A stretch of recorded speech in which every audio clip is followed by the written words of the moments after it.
आपका सभी का स्वागत इस गोष्ठी में। केंद्रीय विश्वविद्यालय हिमाचल प्रदेश के सभागार में इस सेमिनार के द्वितीय दिवस के प्रथम सत्र में आपका सभी का स्वागत है, अभिनंदन।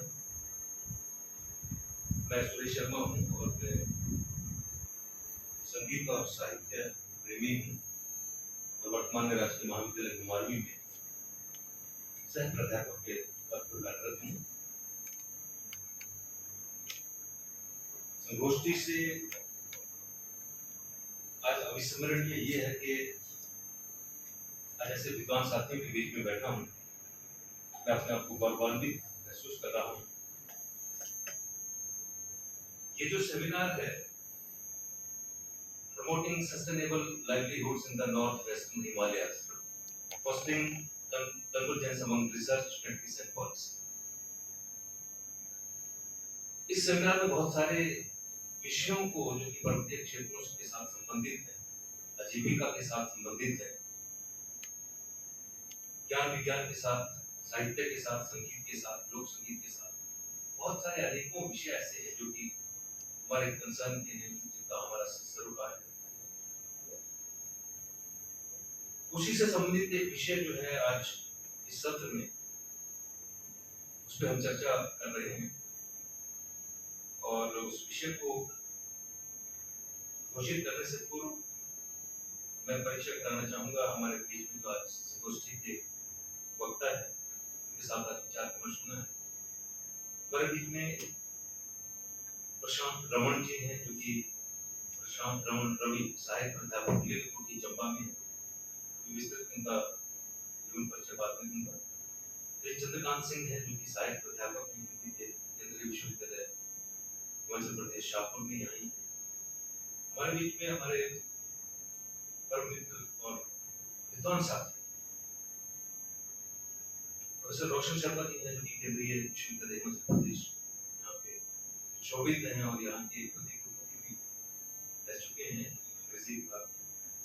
और हमारे बीच में परम श्रद्धेय वरिष्ठतम साहित्यकार हिमाचल प्रदेश के हिंदी साहित्य में डॉक्टर बाबू शर्मा वैदिक जी हमारे बीच में हैं। और क्योंकि श्रोता भी बहुत कम है जिनको मैं जानता हूँ, सलाहकार हैं चंबा कॉलेज से विद्वान हैं। प्रिंसिपल डॉक्टर विद्यासागर जी हैं, जो कि गवर्नमेंट कॉलेज चंबा के प्राचार्य हैं। और प्रोफेसर मार्ट साहब, जो कि हिमाचल प्रदेश विश्वविद्यालय से ज्योग्राफी विभाग से सेवानिवृत्त हुए प्राध्यापक के रूप में। मैं आप सभी का स्वागत और अभिनंदन करता हूँ और निश्चित रूप से आपके बीच में मैं स्वयं को गौरवान्वित महसूस करता हूँ। आज का जो हमारे चर्चा का विषय है कि अब हमारी थोड़ी सी जो प्रचलन चला है उसके मुताबिक हम आधा घंटा लेट बताता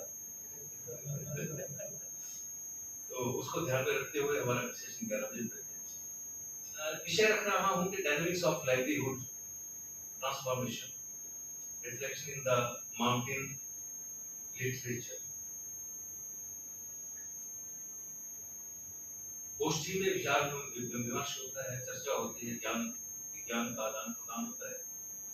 और इस विषय में हम साहित्य के ऊपर फोकस करेंगे कि जो लेखन है, चाहे वो आंग्ल भाषा का हो, अंग्रेजी का हो या हिंदी का हो, हमारे बीच में हमने कोशिश की कि हम संस्कृत भाषा की बोलना है कि हमारा जीवन, हमारी आजीविका, हमारा जो परिवेश है वो किस तरह से साहित्य में प्रतिबिंबित हो रहा है, परिलक्षित हो रहा है। कैसा साहित्य जो है वो पर्वतीय क्षेत्रों में लिखा जा रहा है, चाहे वो साहित्य में कहानी है, उपन्यास है, नाटक है, कविता है, समसामयिक लेखन है, आलोचनात्मक लेखन है, विशेषात्मक लेखन है। किसी भी तरह का जो साहित्य लिखा जा रहा है वो हमारे पर्वतीय क्षेत्रों के साहित्य में और साहित्य के पुस्तकों में किस तरह से वो प्रतिबिंबित हो रहा है। और उसके साथ साथ हम जो हमारे सरोकार हैं वो ये है कि साहित्य में आजीविका के लिए क्या स्कोप है हमारे पास, क्या किस तरह से उसको देखा जा सकता है। तो मैं एक बार फिर से आपका स्वागत करता हुआ, अभिनंदन करता हुआ, हमारे में युवा साथी, हमारा जो विषय है साहित्य में, प्रशांत रमन रवि जी हैं, जो कि साहित्य प्रोफेसर हिंदी के गवर्नमेंट कॉलेज लीलकोटी चंबा में, और इन्होंने बनारस हिंदू यूनिवर्सिटी और दिल्ली विश्वविद्यालय से शिक्षण प्राप्त किया है। मात्र 23 वर्ष की उम्र में लोकसभा सेवा आयोग की परीक्षा में उत्तीर्ण हुए। पिछले 7 वर्षों से अब हमारी संपत्ति है हिमाचल प्रदेश में अध्यापन कार्य कर रहे हैं। देशभर की विविध साहित्यिक पत्र पत्रिकाओं में निरंतर इनका लेखन कार्य होता है। दर्जनों शोध पत्र एवं आलोचनात्मक लेख प्रकाशित हो चुके हैं। हिमाचल प्रदेश विश्वविद्यालय के पाठ्यक्रम के लिए 2 किताबों का संपादन कर चुके हैं। आधुनिक हिंदी कविता रचना मंच यूट्यूब पर भी लोकप्रिय हिंदी शिक्षक के रूप में प्रतिष्ठित हैं और लगभग 55,000 हिंदी पढ़ने वाले देश भर से छात्र जो है उनके साथ संबद्ध हैं। वाह, हिंदी शिक्षक वीडियो पर लाखों व्यूज हैं और बहुत से राष्ट्रीय सेमिनारों में बतौर वक्ता अपनी भूमिका निभाते रहे हैं। रचनात्मक लेखों देख सकते हैं, वो बताएं करते हैं। तो ये जो संगम आज हमारा जो हो रहा है, ये कनिष्ठ और वरिष्ठ अनुभवी लोगों के बीच का, और बीच में मैं थोड़ा सा संतुलन बनाने का प्रयास करूंगा क्योंकि मैं संगीत और साहित्य का विद्यार्थी हूँ, तो मैं लाभान्वित होने वाला मैं, और इस चर्चा से क्या आउटकम हमारे निकल पाती है, इससे इस सेमिनार की गोष्ठी जो है वो सार्थक होगा। आप सभी का हृदय से स्वागत करता हुआ तबीयत खुश हो जाती है जब मैं ऐसे लोगों को अपने, और डॉक्टर रोशन जो है वो के साथ परिचय तो लगभग 35 साल बोलता है, तो मुझे लगता है कि जन्मों का संबंध कोई डॉक्टर साहब अपनी चीजें हैं, तो गौरवान्वित महसूस करता हूँ चर्चा के संचालन। मैं आमंत्रित करता हूँ प्रशांत रमन रवि।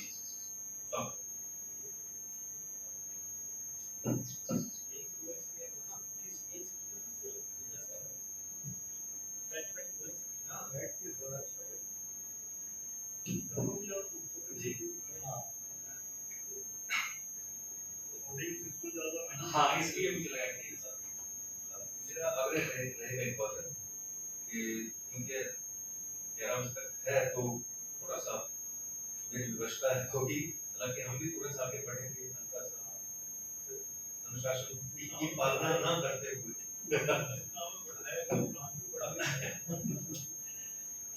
बहुत बहुत धन्यवाद सर, बहुत शुक्रिया। आज के इस कार्यक्रम में उपस्थित सभी गणमान्य, सभी श्रद्धेय को यथायोग की मेरा आदर, अभिवादन और सभी को बहुत सारा स्नेह। यह एक बहुत खूबसूरत बात है कि भूगोल विषय पर मूलतः आयोजित इस राष्ट्रीय सेमिनार को इंटरडिसिप्लिनरी बनाया गया है। ज्ञान विज्ञान की अन्य सभी शाखाओं से इसे जुड़ा गया है, और हम सब जानते हैं कि ज्ञान विज्ञान की सभी शाखाओं का जो अंतिम उद्देश्य होता है मूलतः वह मनुष्य तक पहुंचना होता है, मनुष्य के भीतर की संभावनाओं को बाहर लाना होता है, मनुष्य का निर्माण करना होता है, उसकी जिंदगी को बेहतर बनाना होता है। भूगोल में जहाँ हम प्रकृति की बात करते हैं, पर्यावरण की बात करते हैं, वहीं मूलतः साहित्य में हम मनुष्य की बात करते हैं, संवेदनाओं की बात करते हैं, जीवन की बात करते हैं। और मनुष्य और प्रकृति के बीच एक बहुत ही गहरा, खूबसूरत और अन्योन्याश्रय संबंध है। प्रकृति के बगैर मनुष्य का कोई अस्तित्व नहीं है, ये हम सब जानते हैं। लेकिन अगर मनुष्य ना हो तो प्रकृति के भीतर छिपी हुई जो अपार संभावनाएं हैं, उन अपार संभावनाओं को प्रतिफलित कौन करेगा, उसको खूबसूरत ढंग से बाहर कौन लाएगा। इसलिए दोनों का एक दूसरे से जो संबंध है, जो जुड़ाव है, बहुत अद्भुत है। समकालीन साहित्य पिछले कुछ वर्षों में जो लिखा जा रहा है, जिसमें पहाड़ है, बाकी सारा जीवन है, तो सभ्यता के स्तर पर पिछले कुछ दशकों में मनुष्य का 2 स्तरों पे बहुत जोरदार पतन हुआ है। पहला पतन तो यह हुआ है कि वह प्रकृति से दूर होता चला गया है, प्रकृति से वह शत्रुवत व्यवहार आरंभ कर दिया है करना। तो दूसरा पतन यह हुआ है कि बहुत तेजी से मनुष्य से व्यक्ति के रूप में लोगों का रूपांतरण होना शुरू हो गया है, और हम मनुष्य और व्यक्ति के फर्क को जानते हैं। गणित और अर्थशास्त्र की भाषा में व्यक्ति सिर्फ एक गणना है, एक नंबर है, लेकिन जब हम साहित्य की बात करते हैं तो उसके भीतर जब संवेदनाएं आती है, समाज के प्रति जब उत्तरदायित्व आता है, तो वह मनुष्य बनता है।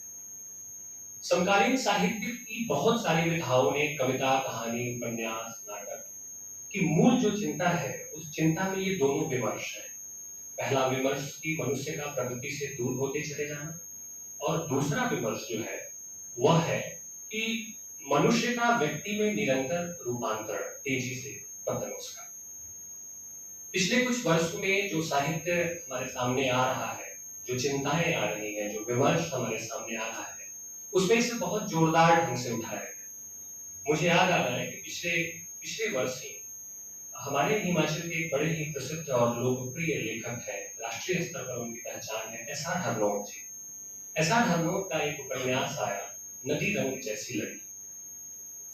उपन्यास का शीर्षक बहुत जोरदार है, नदी और नदी रंग जैसी लड़की। नदी और स्त्री दोनों ही सृजन के प्रतीक हैं, लेकिन हमारा समाज दोनों के प्रति बहुत क्रूर रहा है और दोनों को लेकर के जो चीजें होनी चाहिए उसे किया नहीं गया। उस उपन्यास में एक बहुत प्रमुख पात्र है सुनमा दादी। सुनमा दादी जो है उसका विवाह हो जाता है और उस पूरे उपन्यास में पहाड़ का जो जीवन है, पहाड़ की जो लोक संस्कृति है, पहाड़ का जो परिवेश है, पहाड़ के परिवेश और लज्जा और संकोच में लिपटा हुआ जो दाम्पत्य जीवन का जो खूबसूरत संदर्भ है, उसे बखूबी उठाया नहीं है। लेकिन हमारी चिंता इस बात को लेकर के है कि वो वहां बता रहे हैं कि जो सुनमा है उसका विवाह पहले हो जाता है, बहुत जल्द वो विधवा हो जाती है और उसके बाद वह बहुत कठोर जिजीविषा के साथ जीवन यापन करना अपना आरंभ करती है। वह वक्ता है, प्रखर वक्ता है और समाज में परिवर्तन लाना चाहती है, तो प्रधान का वह चुनाव लड़ती है। प्रधान का चुनाव लड़ने के बाद बहुत सुदूर पहाड़ी इलाके हैं, वहां विकास की नदी बहाती है, सड़कें लाती है, शिक्षा, स्वास्थ्य, इन तमाम तरह की चीजों को वह लेकर के आती है और गांव का एक स्वरूप वह बदल देती है। लेकिन अंत में होता क्या है, उस गांव के पास जो एक नदी बहती है, उस नदी पर बांध बनाए जाने का एक प्रोजेक्ट सरकार द्वारा सामने आता है और वहां यह प्रस्ताव आता है कि गांव के लोगों को विस्थापित किया जाएगा, बदले में उनको मुआवजा दिया जाएगा और यहाँ से उन्हें हटा दिया जाएगा। सुरमा लड़ती है, बहुत संघर्ष करती है, चीखती है, चिल्लाती है, मुख्यमंत्री के सामने जाती है, एक गहरे प्रतिरोध के स्वर के साथ वह प्रस्तुत होती है, लेकिन अंततः सुरमा हार जाती है। गांव के लोगों को विस्थापित होना पड़ता है, नदी पर बांध बना दिया जाता है और गांव के लोगों से कहा जाता है कि आपका जीवन बदल जाएगा, सब कुछ बदल जाएगा, आप विकसित हो जाएंगे। लेकिन जमीनी धरातल पर यह सब भाग के तीन बात है। बहुत सारे लोगों को मुआवजा मिलता है, नहीं मिलता है। लेखक ने दिखाया है कि विस्थापित लोग सिर्फ विस्थापित नहीं होते, संस्कृति विस्थापित होती है, जीवन विस्थापित होता है, उनकी आकांक्षाएं विस्थापित होती है, उनकी तमन्नाएं विस्थापित होती है। और उस विस्थापन के दर्द को यह भी जोड़ा है वहां कि कैसे सत्ता और कॉर्पोरेट जगत जो है, सत्ता और कॉर्पोरेट जगत के घालमेल से और आपसी षड्यंत्र से इस तरह से पहाड़ के जीवन को तबाह किया जा रहा है, बर्बाद किया जा रहा है। और उल्लेखनीय बात यह है कि सुरमा विकास का कभी विरोध नहीं करती है, लेकिन वह चाहती है कि विकास हो, लेकिन इस प्रकृति को बचाए हुए रखा है, प्रकृति की संभावनाओं को बचाए हुए रखा है। ऐसे दर्जनों लेख हैं एस आर हरनोट के। उनकी एक और कहानी है भागा देवी का छाया, जिसमें भूमंडलीकरण के प्रभाव से पहाड़ कैसे बर्बाद हो रहा है, पहाड़ का जीवन कैसे तहस नहस हो रहा है। भागा देवी जो है वह चाय बेचती है एक ऊंची चोटी पे, जहां बहुत ही नैसर्गिक सौंदर्य है, खूबसूरती है, वहां सैलानी आते हैं। यह भी बताया कि कैसे जब बाहर के लोग आते हैं तो वो कचरा फैलाते हैं और गंदा कर देते हैं हमारे पहाड़ों को।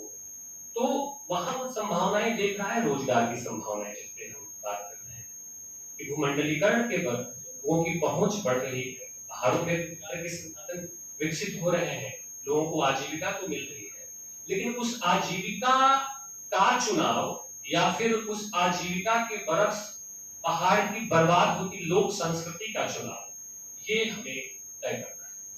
और उसका जो पति है वो उसमें शामिल हो जाता है उस साथ में, और उसको कहा जाता है सुरमा, सॉरी भागा देवी जो है वो बहुत खूबसूरत है, बहुत सुंदर है, तो उसको प्रलोभन दिया जाता है कि तुम अपनी पीठ पर एयरटेल का, कमर पे आइडिया का, अपने स्थलों पे आप रिलायंस का पोस्टर लगा दीजिए, आपको लाखों लाख रुपए दिए जाएंगे और सिर्फ ये पोस्टर लगाकर आपको चाय बेच दिया जाएगा।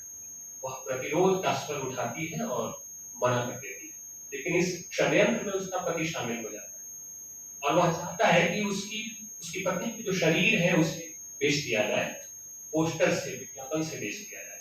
लेकिन वह लड़ती है, संघर्ष करती है, उसका पति उसमें शामिल होता है और उनका दाम्पत्य जीवन जो है वह बहुत खराब हो जाता है।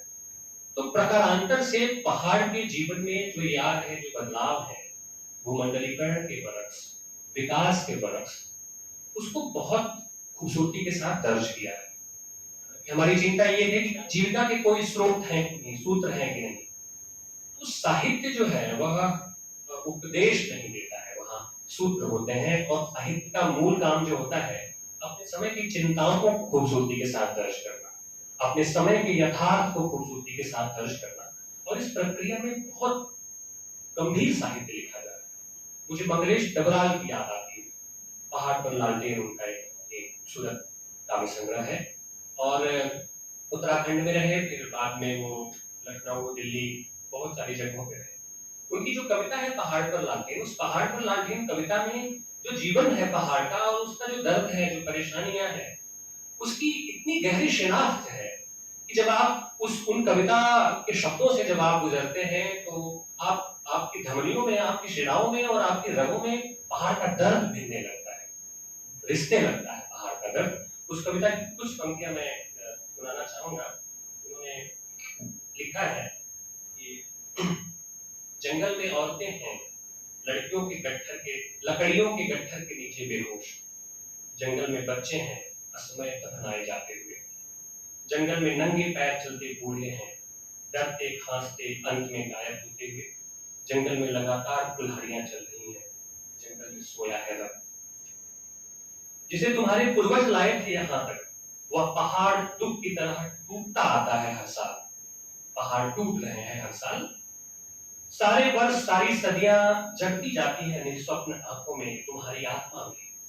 चूल्हे के पास पारिवारिक अंधकार में बिखरे हैं तुम्हारे लाचार शब्द, अकाल में बटोरे गए दानों जैसे शब्द। दूर एक लालटेन जलती है पहाड़ पर, एक तेज आंख की तरह टिमटिमाती धीरे धीरे आग बनती हुई। देखो अपने गिरवी रखे हुए खेत, बिलखती स्त्रियों के उतारे गए गहने। देखो भूख से, महामारी से मरे हुए सारे लोग उभर आए हैं चट्टानों में। दोनों हाथ से बेशुमार बर्फ झाड़कर अपनी भूख को देखो, जो एक मुस्तैद पंजे में बदल रही है। जंगल में लगातार एक दहाड़ आ रही है और इच्छाएं दांत पैने कर रही है पत्थर। अंतिम पंक्ति जो है वह मनुष्य की जो ये खतरनाक जिजीविषा है, पहाड़ों और जंगलों को बर्बाद कर रही है, वो उस पत्थर की तरह नुकीली है। लेकिन कवि ने इस कविता में पहाड़ पर उस लालटेन को बताते हुए ये कहा है कि संभावनाएं अभी भी जिंदा है, संभावनाएं अभी भी हैं। और कोई भी कविता, कहानी या नाटक या उपन्यास बड़ी खूबियां होती है कि हमारे भीतर की जो मानसिक चेतना है, जो नैतिक मूल्य है, उस नैतिक मूल्य और उस चेतना को कैसे खरोचती है कविता या कहानी। कविता और कहानी पढ़ने के ठीक पहले हम जो होते हैं, ठीक उसके बाद थोड़े बदल जाते हैं, थोड़ी देर के लिए स्तब्ध रह जाते हैं। मंगलेश डबराल और उसके साथ साथ आप देखें तो अजय हैं, तमाम तरह के ऐसे कवि हैं जो इस पे लगातार लिख रहे हैं। पहाड़ के लोगों का जो शोषण है वह भी समकालीन साहित्य में खूबसूरती के साथ दर्ज हो रहा है। खासतौर पे वो पहाड़ के लोग जो गाँव में बसते हैं। और विद्यासागर नौटियाल तो सब जानते हैं, पहाड़ों का प्रेमचंद उनको कहा गया है। उनका एक बहुत खूबसूरत उपन्यास है उत्तर बाया है। उस उत्तर बाया उपन्यास में उन्होंने बताया है कि खासतौर पे जो भेड़ पालक हैं और जो पशुपालक हैं, उनकी जिंदगी की समस्या आजादी के पहले भी जैसी थी, आजादी के बाद भी वैसी की वैसी ही रह गई।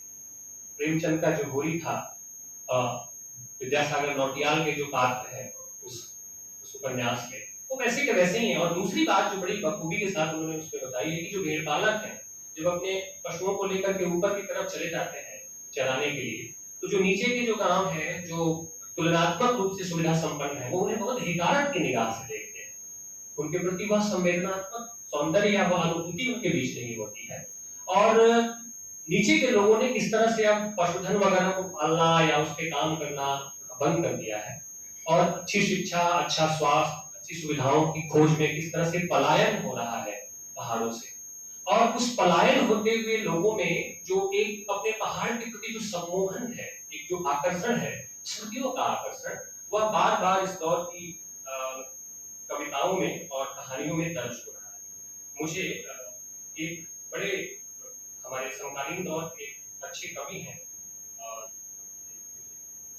हमारे समकालीन दौर के एक बड़े अच्छे कवि हैं हरिमृदुल। हरिमृदुल की एक बहुत प्रसिद्ध कविता है। उस प्रसिद्ध कविता में उन्होंने बताया कि कैसे व्यक्ति जब विस्थापित हो जाता है, तो विस्थापित होने के बाद वह बार बार लौटना चाहता है स्मृतियों के हवाले से, अपनी बीतों के हवाले से। तो उनकी एक छोटी सी कविता है। 7 साल के बेटे का सवाल सुनकर सोच में पड़ गया मैं, कोई जवाब नहीं दे पाया। उस दैनिक घर दिखाने के लिए एक पुराना एल्बम निकाला था। एल्बम क्या था? यादों का पिटारा था। पहाड़ी पर बसा गांव और सीढ़ियों जैसे खेत। सीढ़ियों जैसे खेतों ने तो बेटे को खूब आकर्षित किया, लेकिन उसके लिए एक मटमैले धब्बे जैसे थे। उस दैनिक घर का कोई आकर्षण नहीं था। बेटे ने एक अनूठी बात पूछी, पापा किसने किया यह जादू? इस सैकड़ों सीढ़ियों को हरे भरे खेतों में बदल दिया। पहाड़ के लोगों की जो जीविका है, जो कलात्मकता है, तुम्हारे दादा के दादा के दादा के भी दादा ने, पिता ने उत्तर दिया, किया था यह जादू। उन्होंने ही पहाड़ों को सीढ़ियों में बदला और सीढ़ियों को खेतों में। इन खेतों को वह बाघों के कंधों पर जुआ रखकर जोतते थे। परियां आचरियां आती थी बीज बोने। तुम्हारी दादी की दादी की दादी की दादी ने भी आती थी हाथ बटाने।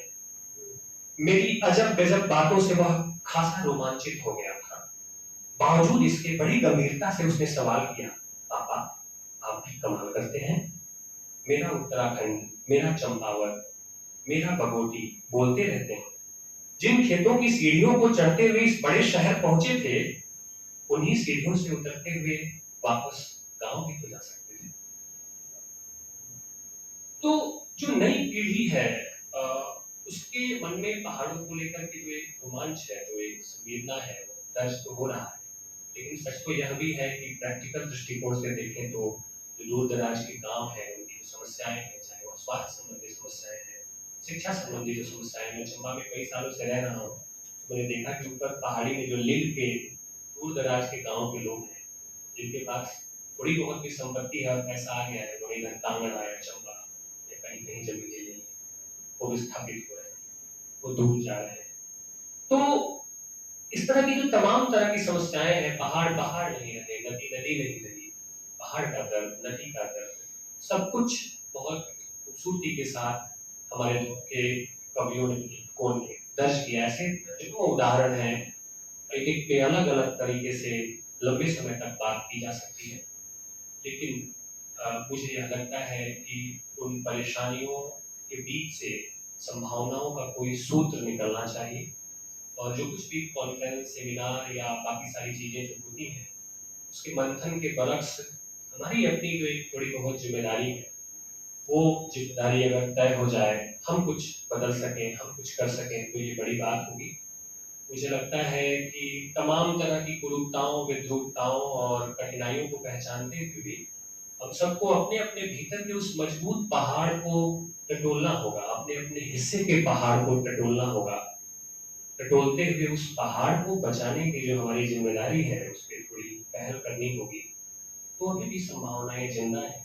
और अपनी बात मैं खत्म करूंगा ये कहते हुए, हमारे दौर के बहुत बड़े अच्छे कवि हैं, युवा कवि हैं, शुभम आमेटा, उनकी एक बहुत अच्छी कविता है, और उस कविता के साथ ही मैं अपनी बात खत्म करना चाहूँगा। उस कविता में उन्होंने बहुत खूबसूरती के साथ बताया है कि कैसे अभी भी हमें आवश्यकता है इस पहाड़ को बचाने की, नदी को बचाने की, क्योंकि पहाड़ को बचाने का मतलब है कि सभ्यता को बचा लेना, अपनी संस्कृति को बचा लेना। लिखा है कि पहाड़ों के सहारे उतरती हैं नदियाँ, पहाड़ों के सारे सहारे बहती हैं हवाएं, पहाड़ों के सहारे ही आगे बढ़ते हैं बादल, पहाड़ों के सहारे उतरती है सुबह की पहली किरण, पहाड़ों के सहारे सहारे ही चढ़ता है रात का अंधेरा, पहाड़ों से ही मैदान में उतरा था मनुष्य। राहुल सांकृत्यायन या तमाम तरह की बातें यहाँ हो सकती हैं। संभावनाओं की तलाश में हजारों वर्ष पूर्व वह पहाड़ों पर ही लौटना चाहता है, फिर से स्वयं को पाए। ओ मनुष्यों, इन्हें बचा लो पहाड़ों को, बच जाएंगी तब नदियां भी, जंगल भी, जानवर भी, हवा, बादल, रोशनी, सभी और हम मनुष्य भी। तो हमें अपने अपने हिस्से की जिम्मेदारी के साथ इन पहाड़ों को बचाना है। साहित्य की यही चेतना हम सबके सामने प्रस्तावित करती है। कहने को तो बहुत सारी बातें हैं, पर को बाद मिले हैं दीवाने, कहने सुनने को बहुत है अफसाने। हमें अभी बहुत कुछ सुनना है। आप सबका बहुत सारा शुक्राना और सबको अभिवादन। यथायोग में ये बात अब यहीं पे समाप्त कर। धन्यवाद। बहुत बहुत धन्यवाद प्रशांत रमन रवि जी। हमें संतोष है इस बात का, बड़ा गर्व है इस बात का कि हमारे बीच में ऐसे युवा साहित्यकार, ऐसी सोच रखने वाले जो कि भावनाओं को भी समझते हैं, संवेदनाओं को भी समझते हैं, व्यवहारिकता को भी समझते हैं, नौकरी को भी समझते हैं। बहुत सारी वास्तविकता यह है कि मैं संगीत और साहित्य का विद्यार्थी हूँ, तो शब्द और स्वर को पकड़ना बड़ा मुश्किल है। तो वो भावनाएं किस तरह से आंदोलित कर पाती हैं आपको, उस पर एकदम से उस पर प्रतिक्रिया देना इतना आसान नहीं है। ना किसी ने सोचा समझा और कोई बात अपने प्रशांत जी ने बहुत ही सुंदर तरीके से अपनी बात रखी और ज्ञान विज्ञान का उद्देश्य, जैसे उन्होंने कहा कि मनुष्य की संवेदनाओं और भावनाओं का ही विकास होना है, मनुष्यता का विकास होना है। आपने बहुत सुंदर संस्मरण नदी नोट के बारे में आपने सुनाया, सुनमा की कहानी सुनाई, भागा देवी की आपने बात की और मंगेश डबराल पहाड़ पर लालटे। बहुत कुछ साहित्य में छपा है, छिपा है। उसको देखने, सोचने, समझने और विचार करने की आवश्यकता है। निश्चित रूप से विकास और विनाश के सिक्के के दो पहलू हैं। हमें किसी भी कीमत पे तो विकास चाहिए, तो उसके लिए कुछ कुर्बानी देनी पड़ती है।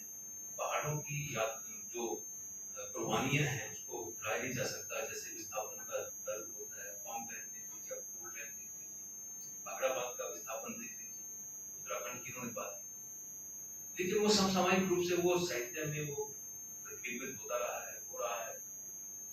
कई बार हम उस पर हम इतराते भी हैं, अपनी संस्कृति पे, अपनी कुर्बानी पे। कई बार वो दुख दर्द अंश हमें झेलना पड़ता है। बहुत सारे विषयों पे बहुत कुछ कह के प्रशांत रमन रवि जी, इस तरह से मैं इनसे क्या प्रतिक्रिया दूं।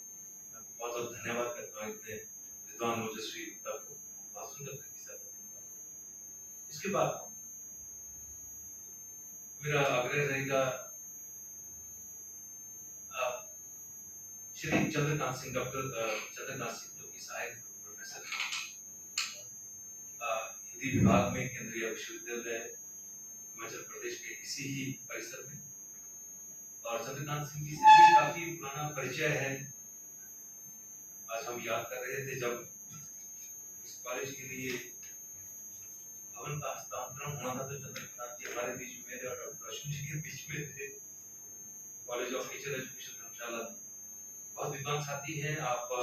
चंद्रकांत जी ने स्नातक जो है इलाहाबाद विश्वविद्यालय से किया है और स्नातकोत्तर हिंदी जेएनयू से आपने किया है 2007 में, और आपने फिर जेएनयू से किया है, जवाहरलाल नेहरू विश्वविद्यालय से। ये बहुत बड़ी बात है। हमारे हिमाचल प्रदेश के लोग, प्रतिभाशाली लोग और बाहर से लोग इस अपनी साहित्यिक सेवाएं और यहाँ पे अपने अपना वो बिखेरने के लिए, मन बिखेरने के लिए हम सौभाग्यशाली हैं। अंतर्राष्ट्रीय कविता प्रतियोगिता में ये पुरस्कार प्रदान करने वाली एजेंसी है विश्व सचिवालय मॉरिशस। वहाँ से आपने पारितोषिक आपको मिला है। शिक्षण अनुभव आपका हिंदी में इसी विश्वविद्यालय में, और भी बहुत सारी चीजें आपके व्यक्तित्व के बारे में है। मैं स्वागत करता हूँ इस गोष्ठी में बहुत ज्यादा, क्योंकि आप मुझसे ज्यादा आप कहेंगे, उसका स्वागत है। थैंक यू सो मच, आपका इस गोष्ठी में स्वागत है। आप अपना प्रारंभ करें। हार्दिक कृतज्ञता और प्रेम आदरणीय सुरेश सर। आज का यह कार्यक्रम कई मायनों में बहुत उल्लेखनीय है। वी प्रशांत ने अपनी बातचीत में बहुत सारी बातों को रखा है। सबसे पहले तो मैं आयोजन समिति के प्रति हार्दिक कृतज्ञता और प्रेम व्यक्त कर रहा हूँ। आज के इस कार्यक्रम के अध्यक्ष और हिमाचल प्रदेश के वरिष्ठ साहित्यकार गुरुवर गौतम शर्मा व्यथित जी, हमारे अग्रज, हमारे मार्गदर्शक, हमारे मेंटर के तौर पर जो है जिन्होंने मुझे संवारा, आदरणीय Roshan sir, Suresh sir, Chamba college के हमारे प्राचार्य महोदय, विभिन्न सुधीजन, प्रिय प्रशांत और हमारे नेहा भी है, प्रिय शोधार्थी हमारी हिमाचल प्रदेश केंद्रीय विश्वविद्यालय से, आप सभी के प्रति अपना प्रेम अर्पित करता हूँ और बिना किसी भूमिका के अपनी बात करता हूँ। प्रशांत ने बहुत सारी बातों को लिखित किया है, उसी से कुछ जोड़ूंगा, कुछ बातों को। जब हम समकालीन हिंदी कविता की बात करते हैं और हिमाचल के परिवेश को देखते हैं, तो हिमाचल का परिवेश समकालीन हिंदी कविता से बहुत मायनों में जुड़ता हुआ और समकालीन हिंदी कविता को बहुत सारगर्भित दिशा देता हुआ दिखाई पड़ता है। समकालीन हिंदी कविता 1980 के बाद शुरू हुई और 8वें दशक के बाद समकालीन हिंदी कविता के संदर्भ में दो बहुत महत्वपूर्ण बातें कही जा रही थी कि समकालीन हिंदी कविता का मतलब है वह कविता जो युगीन यथार्थ की बात करे, जटिलताओं की बात करे, संभावनाओं की बात करे, अपनी परिस्थितियों को देखे, उसके प्रति जो चिंता है, जो प्रतिरोध है, उसको दर्ज करे। और साथ ही साथ ये कहा गया कि जो बहुत सारे कवि हैं, शलाका पुरुष हैं, जिसमें हम कबीर को, तुलसी को, एक लंबी श्रृंखला जो दिखाई पड़ती है, निराला से होते हुए, नागार्जुन से होते हुए, उनको भी हम समकालीन मान सकते हैं, क्योंकि वहां से हमको एक मानदंड, एक प्रतिमान मिल रहा है समकालीन हिंदी कविता का। तो जब हम हिमाचल की हिंदी कविता की बात करते हैं, हिमाचल के साहित्य को देखते हैं, तो कहीं ना कहीं उस समकालीन प्रवृत्ति को आत्मसात करते हुए हिमाचल के कवि अपने युगबोध से, अपनी प्राथमिकताओं से, अपने विषय वस्तु से एक अलग पहचान बनाते हुए दिखाई पड़ते हैं। हिमाचल के एक बड़े प्यारे कवि हैं कुमार कृष्ण, हिमाचल प्रदेश विश्वविद्यालय में शिक्षक रहे। उनकी बड़ी प्यारी कविता है चंबा। उस कविता को मैं उसकी कुछ पंक्तियां रख रहा हूं और फिर बात करता हूं। वो लिखते हैं, जब तक नहीं हुआ था देश पर एडिडास, ली कूपर, रिबॉक का हमला, घूमती थी देश परदेश में अपने राजसी ठसके के साथ चंबा की चप्पल। निहारती है आज उसकी आंखें निराश सी, आते जाते लोगों को लगातार करती है इंतजार सुबह से शाम तक, दीवार पर टंगी उदास चप्पल। चली जाएंगी एक दिन भूरी सिंह अजायब घर के अंदर, जैसे चला गया चंबा का रुमाल। चंबा के पास है अपना चौगान, अपनी इरावती, खजियार के जंगल, जोत का पहाड़, मंगला गांव।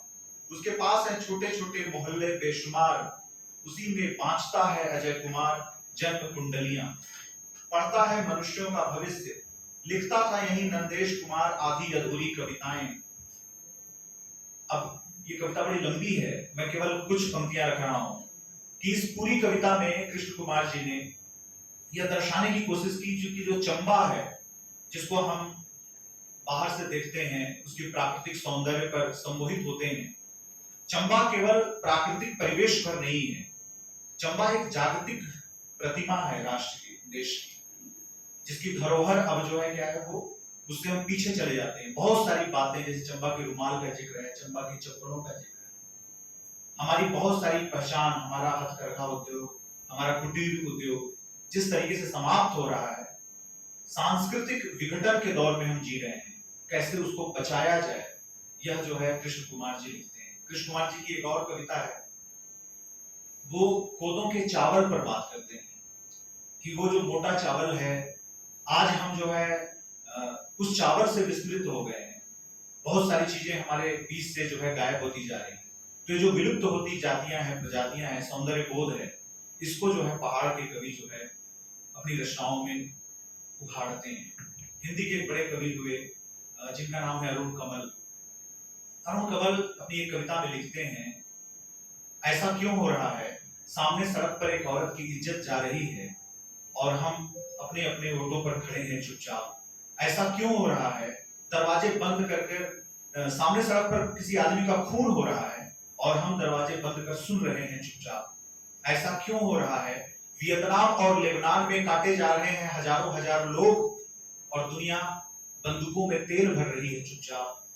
ऐसा क्यों हो रहा है, पत्थर को पत्थर बनने में लगता है हजार हजार बरस और आदमी देखते देखते पत्थर हो रहा है। तो आज जिस संवेदनहीन दौर में हम हैं, जहां पर संवेदनाएं समाप्त हो रही हैं, हमारे पुरखों से, हमारे हमारी जो विरासत है, हमारी जो सांस्कृतिक विरासत है, उससे हमारा जो जुड़ाव है, हमारी जो संपृक्तता है, वो समाप्त हो रही है। ऐसे में हमारे हिमाचल के कवि उन चीजों को टटोलते हैं। कुमार कृष्ण जी की एक कविता है माँ और महाभारत, अगर उसका शीर्षक माँ का, महाभारत का युद्ध और माँ, उसमें वो दिखाते हैं कि माँ श्रम करती है, वृद्ध है, श्रम करती है, लेकिन श्रम करने के साथ साथ माँ को पता नहीं है कि दुनिया कहाँ चली गई है। वो जब द्रौपदी का चीरहरण देखती है तो वो जार जार रोती है। वो लिखते हैं, जब कभी फुर्सत मिलती है तो माँ के बारे में सोचता हूँ, वह कभी घंटी तो कभी हारमोनियम लगती है, थाली और कटोरी बजाती हुई माँ कभी हंसुआ तो कभी दरामती लगती है। घास के गट्ठर में दबी हुई माँ रविवार को बचा कर रखना चाहती है सिर्फ अपने लिए, ताकि वह देख सके इत्मीनान से महाभारत का युद्ध। माँ को समझ नहीं आती बड़ी बड़ी बातें, बहुत खुश नजर आती है माँ जब एक एक कर मरते हैं कौरव, पांचाली के चीरहरण पर बहुत जोर जोर से रोती है। अब यहाँ पर माँ को देखने की जो छवियां हैं हमारे हिंदी साहित्य में, बहुत तरह से माँ को देखा गया है। लेकिन पहाड़ का कवि जब माँ को देख रहा है तो वो गट्ठर, घास का गट्ठर जो है उसके साथ माँ को बिंबित कर रहा है। वह माँ को देख रहा है परिश्रम करते हुए, श्रम करते हुए। ओम भारद्वाज जब माँ पर लिखते हैं तो लिखते हैं, माँ भूल जाती है भूख का समय, काम में व्यस्त रहते वह धकेल देती है भूख को, चिल्लाता है बच्चा, माँ को याद आती है। बड़ी लंबी कविता है, मैं कुछ कुछ कविताओं के माध्यम से बात कर रहा हूँ कि कैसे जो है माँ श्रम करती है, उसके लिए सबसे महत्वपूर्ण उसका श्रम है, बाकी सारी चीजें उसके बाद है। तो हिमाचल में अगर हम देखें, सुदर्शन वशिष्ठ लिखते हैं, वो पर्वत पर लिखते हैं, पर्वत से प्रेरणा ग्रहण करते हैं कि पर्वत केवल और केवल सफेद चादर भर नहीं है, धौलाधार को रंग बदलते हुए रोज हम देखते हैं किस तरीके से धौलाधार का परिवेश बदलता है। लेकिन धौलाधार या हिमालय की जो श्रेणियां हैं, जो सैलानियों के लिए केवल मन बहलाव का साधन हो सकती हैं, लेकिन वहां तक पहुंचकर जो कठिन यात्रा है पहाड़ों की, उसको जो है हिमाचल के लोग अपनी कविताओं में व्यक्त करते हैं। अगर हम नवनीत शर्मा जी को देखते हैं, हमारे हिमाचल के कांगड़ा के हमारे वरिष्ठ पत्रकार हैं और दैनिक जागरण के राज्य संपादक हैं, वह गधे पर लिखते हैं और गधे पर लिखते हुए वो कहते हैं कि गधा कहता है कि मुझे मेरी गति लौटाओ। गधे को जिस तरीके से चित्रित किया गया है साहित्य में, नवनीत जी जब देखते हैं तो उसको श्रम के प्रतिरूप के तौर पर देखते हैं कि उसकी आदत हो गई है पहाड़ों पर चढ़ने की, उसकी आदत हो गई है खच्चर को, उसकी आदत हो गई है दुष्कर जगहों पर जाकर के सामान ले जाने की। तो कविताओं के माध्यम से चिन्हित होता है। हिंदी के अपने हिमाचल के बड़े कवि हैं ओम भारद्वाज, वह जब लिखते हैं पहाड़ पर, उनकी वापसी होती है स्मृतियों के सहारे, तो वह कहते हैं कि नैनों से वहां, नैनोकार से वहां जाना है जहां पर पिता की स्मृतियां बची हुई है, क्योंकि पिता खच्चर से जो है मटर होते हैं, चाची और पुरखने जो है बात करती है, उनके लोकगीत वहां दिखाई पड़ते हैं। तो अपने गीतों के माध्यम से वो चर्चा करते हैं। उनका शीर्षक है पहाड़ पर पगडंडी, जिस कविता की मैं चर्चा कर रहा था। उसमें लिखते हैं, मुझे उस रास्ते पर चलने दो जहां पाव भर जगह है खड़े होने, जहां ओस मिली धूल की भीनी खुशबू है, धुआं नहीं। तुम लकटकिया नैनो ले आओ, मुझे उतरना है यहीं से अपने गांव, मुझे बाबा से करनी है कुछ बातें, यहीं से चढ़ते हैं वो मटर लदी खच्चरों के साथ, मुझे स्कूल जाते हुए मुझे पहाड़ में उतरने दो। अब यहाँ हम देखते हैं कि पहाड़ का व्यक्ति पहाड़ को किस तरीके से देखता है। कोई सैलानी है वो बाहर से देखता है। हरिश्चंद्र पांडे हिंदी के बड़े कवि हुए, समकालीन हिंदी कविता के, एक पुरुष कहीं खिलता है उनका संग्रह है। वह लिखते हैं, जब 5 प्रश्न अनिवार्य थे तब भी अनिवार्य थे कबीर, आज हजार हजार प्रश्न हैं। आज हमारे बीच जो है हजार हजार प्रश्न हैं। प्रशांत ने जो है चिन्हित किया कैसे जो है पहाड़ काटे जा रहे हैं, नदियों पर बांध बनाया जा रहा है। हमारे हिमाचल के कांगड़ा के पालनपुर के बड़े साहित्यकार हैं त्रिलोक मेहरा जी, उनका उपन्यास है पानी के चुभते कांटे, और पानी के चुभते कांटे उपन्यास में वो दिखाते हैं कि कैसे पौंग डैम बना, और पौंग डैम बनाने के पीछे जो मंशा रही, जो राजनीति रही, और यहाँ के लोग विस्थापित होकर किस तरह से राजस्थान पहुंचे। तो एक लंबी कहानी जो है कांगड़ियों की रही, वह दशा उसकी और उसकी दिशा हमको हिमाचल के पन्नों में, यहाँ के साहित्य में दिखाई पड़ता है।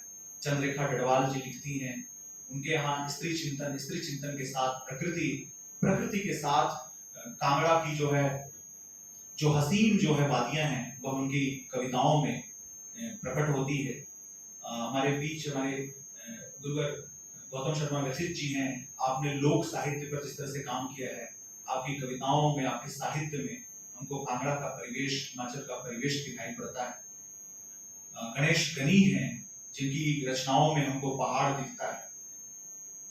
तो हम अगर देखें, एक लंबी श्रृंखला हमको हिमाचल के साहित्यकारों की दिखाई पड़ती है, जो अपनी रचनाओं में जब रचते हैं तो उन संबंधों पर लिखते हैं, उसको कैसे बचाया जाए, उसको कैसे संवारा जाए, ताकि हमारे बीच का जो मनुष्य है वह बचा रह सके। कभी मुक्तिबोध ने एक साहित्यिक की डायरी में लिखते हुए लिखा था कि जब कविताएं लिखता हूँ तो छोटी नहीं होती, क्योंकि भावनाओं का पैराफ्रेज होने लगता है। आज का जो यथार्थ है वो जटिल और सगुंठित है, ऐसा मुक्तिबोध ने कहा था। तो अगर हम हिमाचल के कवियों की बात करें तो हिमाचल के कवियों के पास उनका अपना युगीन बोध है, उनका अपना परिवेश है, जिससे वो लगातार जूझते हैं, संघर्ष करते हैं और उससे फिर कविता बनती है।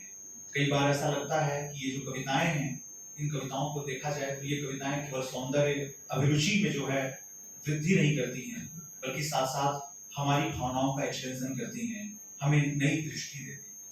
अंत में मैं एक बात कहकर अपनी बात समाप्त करूंगा।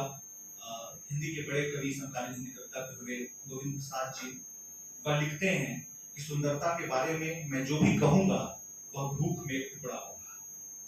सुंदरता के बारे में मैं जो भी कहूंगा वह प्यास में एक बूंद होगी। सुंदरता के बारे में मैं जो भी कहूंगा वह अंधेरे में उजाले की एक किरण होगी। सुंदरता के बारे में मैं जो भी कहूंगा वह गायक के कंठ में करुणा में भीगा हुआ एक स्वर होगा। तो अगर हम हिमाचल की हिंदी कविता को देखें तो वहां पर करुणा है, प्रेम है, सौंदर्य है, वहां पर अपने लोक संस्कृति को, लोक जीवन को बचाए रखने की एक कोशिश दिखाई पड़ती है। इसी कोशिश के साथ हम हिमाचल की कविता का एक ताना बाना बना सकते हैं। तो अंत में यही कि दो घड़ी के लिए मिल सको तो मिलो, तो कदम साथ अगर चल सको तो चलो, नैन की झील में बिंब है तो मगर, तुम अगर बनकमल खिल सको तो खिलो। बहुत बहुत धन्यवाद प्रोफेसर चंद्रकांत सिंह जी। मुझे समझ नहीं आ रहा कि आपकी प्रतिक्रिया में इन शब्दों का और इन भावनाओं का चयन करूं, अपनी विद्वता को किस तरह से मैं आपकी बात जो आपने रखी है किस तरह से मैं उसमें टिप्पणी करूं। आपने समकालीन हिंदी साहित्य की बात, हिंदी कविता की बात की और जटिल अर्थात जटिलताओं से भरे हुए संभावनाओं की बात की। साहित्य लेखन जो है वो आपकी जो रिफ्लेक्शन है, प्रतिबिंब है। और हिमाचल की हिंदी कविता के बारे में विशेषकर आपने बात की प्रोफेसर कुमार कृष्ण हिमाचल प्रदेश विश्वविद्यालय से अध्यापक से सेवानिवृत्त हुए। चंपा की संस्कृति को और चंपा हमारे हिमाचल प्रदेश की संस्कृति में किस तरह से वो आज के दौर का प्रहार हो रहा है, वो अपनी कला और संस्कृति और अपनी पुरानी चीजों को वो किस तरह से सांस्कृतिक विघटन हो रहा है, किस तरह से घुसपैठ हो रही है, उसका अपनी चिंता व्यक्त की। और संवेदनहीन दौर और संवेदनाएं जो है उस इस दौर में जो है समाप्त हो रही है, ये आपका बहुत माँ और महाभारत आपकी कविता जो अपने बेचारी माँ को उसके दुख दर्दों के बारे में कविता की बात की, दर्शन विशिष्ट प्रबल से प्रेरणा शर्मा गधे का चित्रण जो इस श्रम का प्रतीक रूप आपने बताया। ओम भारद्वाज, प्रशांत और चंद्ररेखा डडवाल जो इस चिंतन के बारे में लिखती हैं, और हमारे साक्षात यहाँ पे गौतम शर्मा जी की कांगड़ा परिवेश में संस्कृति और साहित्य में जाना, बहुत सारी आपने चिंताएं व्यक्त की। लेकिन साथ साथ ये भी है कि जितना साहित्य या जितना कविता या जितना कहानी या जितना उपन्यास लिखे जा रहे हैं, मानवीय संवेग, मानवीय भावना, मानवीय चिंतन, ये कंटिन्यूटी है, इसको हम कंटिन्यूटी को रोक नहीं सकते। जो वो होगा, वो अगर वो कहीं उस साहित्य में प्रतिबिंबित हो रहा है तो वो बहुत अच्छी बात है। और हिमाचल के साहित्यकार, कवि, उपन्यासकार, कहानीकार अगर वो अपने साहित्य में उसको एक अपनी कला और संस्कृति को संरक्षण और संवर्धन के रूप में, साहित्य के रूप में प्रेजेंट करते हैं, तो इसमें मुझे लगता है कि हमें अच्छा महसूस करना चाहिए। आपने आपकी विद्युत का धन्यवाद। अब मैं गौतम शर्मा विदित, जो कि वरिष्ठतम साहित्यकार हैं हिमाचल प्रदेश के, और 84 वर्षीय व्यक्तित्व के साथ और विद्वान व्यक्तित्व के साथ और हिंदी साहित्यकार के साथ और युवा के साथ बैठना, के साथ बात करना, के साथ आशीर्वाद देना अपने आप को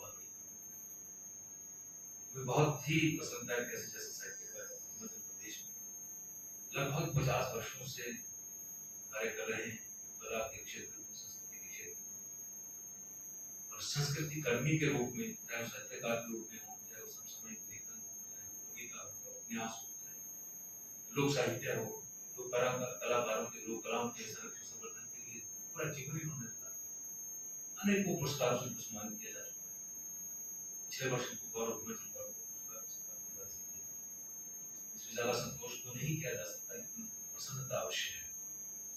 ऐसे व्यक्तित्व का स्वागत करते हुए, क्योंकि काफी शोध कार्य थे, तो काफी कहूँ तो मुझे भी प्रतिफल मिला है इनकी जीवन को देखने का, नजदीक से निहारने का, इनका आशीर्वाद देने का। और अभी कुछ 10 दिन पहले मैंने हिमाचल प्रदेश विश्वविद्यालय में कांगड़ा जनपदीय लोक साहित्य और लोक संगीत और लोक नाट्य में योगदान के मैंने थीसिस सबमिट किया है। विद्या वाचस्पति की उपाधि के लिए इस अवस्था में ये काम मैं कर पाया, भगवान की कृपा है और इनका आशीर्वाद। मैं आमंत्रित करता हूँ कि गुरुदेव अपने विचार इस विषय में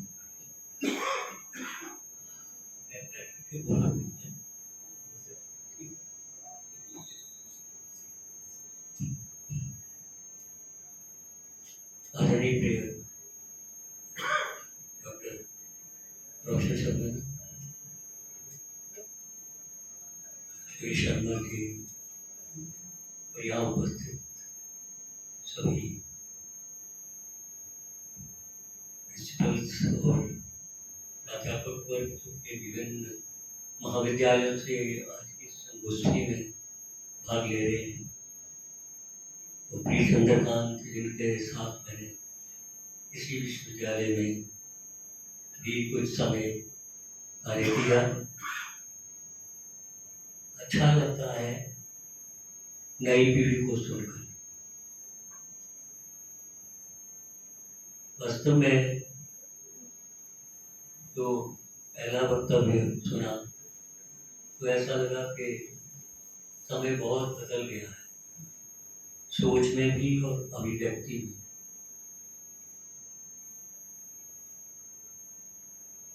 लिखा पहले भी जाता रहा, लिखा अब भी जा रहा है और लिखा भविष्य में भी जाएगा, परंतु प्रश्न है कि हम जो लिखा जाता है उसका विश्लेषण जो है वो किस दृष्टि से होता है, किस आंख से होता है, किस नजरिए से होता है, और वह कितना आम जनता तक या आम पाठक तक पहुंचता है। जहाँ तक पहाड़ की संवेदनाओं की बात है, पहाड़ के दर्द की बात है, पहाड़ की समस्याओं की बात है, पहाड़ के दोहन की बात है, वह आज ही नहीं बल्कि बहुत लंबे समय से होती आ रही है। अंतर इतना है कि पहले एक राजा की सोच होती थी, आज राजनीतिक सोच, तो उनमें अंतर है। जहाँ तक चर्चा होने की बात है साहित्य में। मैं कई बार इस प्रश्न को पहले उठा चुका हूँ कि हिमाचल में केवल 2 ही नाम संदर्भित होते हैं, चंद्रधर शर्मा बड़े और यशपाल। प्रश्न है कि उसके बाद या उनके बाद क्या हमने कोई भी साहित्यकार हिमाचल में नहीं दिया जो कि उस स्टेज पर, उस मैदान पर जा करके चर्चित हो सकता है। आज मुझे बहुत अच्छा लगा कि कम से कम पहली बार जो है अर्नोट को और लोगों को यहाँ उद्धृत किया गया। मैं तो आपसे आग्रह करूँगा जो भी सिलेबस कमेटीज में जाते हैं, यूनिवर्सिटीज में, उनको चाहिए कि वह जो वर्तमान के जो हमारे साहित्यकार हैं, कोई भी हो, रोशन जी हैं, अंग्रेजी के हैं, लेकिन हिंदी में बहुत अच्छा लिखते हैं। अगर इनका हिंदी में लिखा हुआ अच्छा है तो वो आना चाहिए, हिंदी के विद्यार्थियों को उसका ज्ञान होना चाहिए। जरूरी नहीं कि इनका नाम जो है वो अंग्रेजी साहित्य में या वहीं तक सीमित रहे। प्रश्न है कि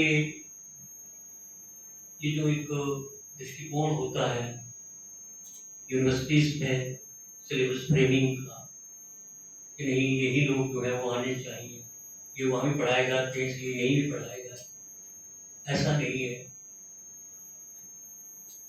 और लोग के साथ साथ एक देव कन्या ठाकुर है, उसका भी नाम सुना होता है।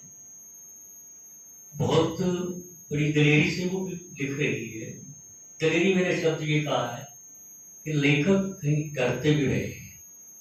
हम सच कहने से डरते इसलिए क्योंकि अधिकांशता जो साहित्यकार रहा हिमाचल का वह प्राध्यापक या अध्यापक या सरकारी कर्मचारी रहा। तो मुझे याद है कि एक बार धर्मशाला में एक बहुत बड़ा कवि सम्मेलन हो रहा था, तो अच्छे वरिष्ठ नेता आए हुए थे, तो वहाँ एक कवि ने कविता पढ़ दी। वो घनियारा का था, संगीत का बहुत अच्छा। उसने कविता पढ़ी कि घनियारा की धर्मशाला से छट जाती है, घनियारा पहुँचते पहुँचते शक्ल बदल देती है मनुष्य का, अर्थात इतनी धूल उठती है। तो वो जब कविता जब उसने पढ़ी तो मंत्री जी ने कहा कि ये कौन है? कृष्णदत्त उसका नाम था। ये कहाँ का है? कहते घनियारा का है। कहाँ लगा है? कहते कल सुबह इसकी यहाँ से ट्रांसफर। आपको एक सच्चाई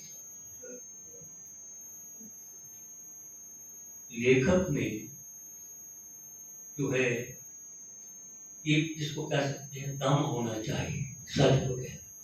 हम सच देखते हैं, सच निगल जाते हैं, लेकिन सच उगल नहीं पाते क्योंकि हम डरते हैं। तो जब तक लेखक अपने अंदर की भीरुता जो है, बात आ रही है अर्नोट की, अर्नोट द्वंद्व हो चुका है, माल रोड पर घूमता है, सबसे परिचय है, किसी से डरता नहीं है, इसलिए लिखता है। मैं हूँ, मैं अपने घर को छोड़ना नहीं चाहता, कांगड़ा से बाहर नहीं जाना चाहता, डरता रहा, नहीं डरता, इसलिए रह गए। वैसी सी बात है। सच को जो कह देता है वो निश्चित रूप से सच हो जाता है, समय का सच। मैं अभी 2 पुस्तकें लाया था, प्रोफेसर जी को भेंट की है, फोटो भी लूंगा उनके साथ में। तो मेरा इसमें तो ऐसा है कि जैसे उन्होंने कहा कि लोक साहित्य वो है, देखिए जो सच्चाई अर्नोट कह रहा है वो सच्चाई आज से बहुत पहले लोक साहित्य में भी कही गई है। अपने लोकगीतों को अगर आप सुनेंगे, गंभीरता से उनका अध्ययन करेंगे, मैं समझता हूँ कि आज की पोइट्री उसके आगे शून्य है। 2 पंक्तियां चंपा की सुना रहा हूँ। हरिये डारिये टुकियां गई बढ़ रही, बटना था, दोष लगा। अब बताइए मुझे, अगर हम एनालिसिस करना चाहें, मेरा ख्याल एक किताब लिखी जा सकती है 2 पंक्तियों के ऊपर। हरिये डालिए सिंबलाइज भी करता है टीनेजर्स। देखिए है वो अनपढ़ आदमी या पढ़ाई कम पढ़ा लिखा गाँव में रहता, लेकिन उसे पंक्तियां थी हरिये डालिए क्योंकि बटना था, दोष था।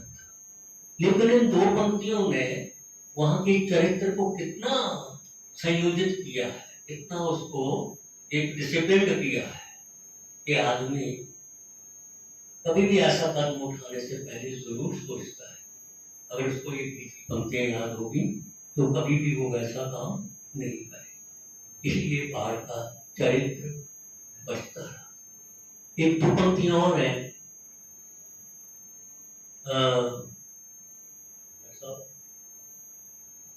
पतला पानी पतला मानो डर लगता।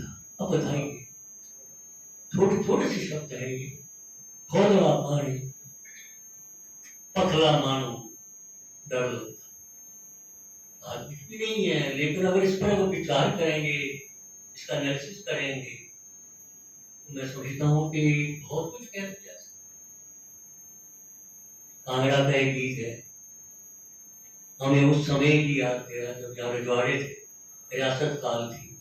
मैं समकालीनता की बात करें, समकालीनता आज ही नहीं है दरअसल, हर युग की अपनी समकालीनता है, हर युग की अपनी समकालीनता होती है। और वो समकालीनता उस युग के सारे इतिहास, सोशियोलॉजी, साइकोलॉजी, इकोनॉमिक्स सब कुछ। हम जब पढ़ाते रहे तो हम ये कहते थे हिंदी पढ़ने वालों को, साहित्य पढ़ने वालों को, यार अपने आप को इन्फीरियर मत समझो। आप तो एक सब्जेक्ट पढ़ते हुए सारे सब्जेक्ट पढ़ते हो, क्योंकि साहित्य जैसे अभी साहब ने कहा कि वो एक उस क्षेत्र का, उस क्षेत्र के व्यक्ति का, उसका मानस है जो कि अभिव्यंजित होता है लेखनी के माध्यम से, एक कवि के द्वारा, साहित्यकार वो समय के साथ क्या सोचता है, समय उसको कैसे प्रभावित करता है, ये सारी बातें आती हैं। राज्य दिए बेड़िए स्वप्न तो मेरी तेरे पर डोरेगा मियाँ जैसे हो गया तो न हो। अगर इसको डिफाइन करने लगे हम लोग, मेरा मियाँ जैसे हो गया, उसके घर वाले का नाम, वो नौका चलाता है राजा की, राजा उसको छुट्टी देता नहीं है, वो घर जा नहीं पाता, इसलिए स्वतंत्र वही नौका।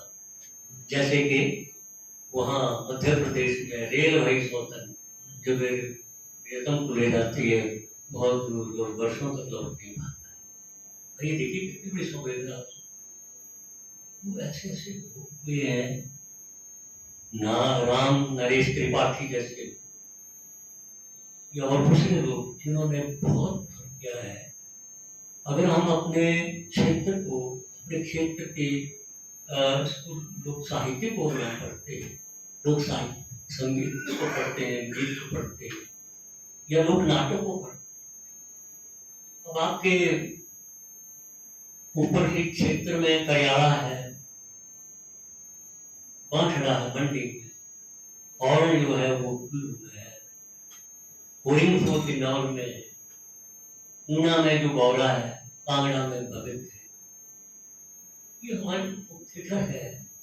बिल्कुल अनपढ़ लोग होते थे, दिन को काम करते थे, रात को इकट्ठे होते थे, चलते चलते चौराहे पर बैठते थे कि शाम को हमने ये ड्रामा करना है। कोई स्क्रिप्ट नहीं होती थी, सब मौखिक रूप से।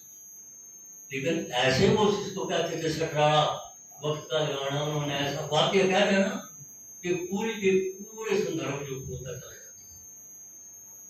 तो इसलिए हम ये कहेंगे कि हमारा जो साहित्य है वह समकालीन है, समय की बात करता है।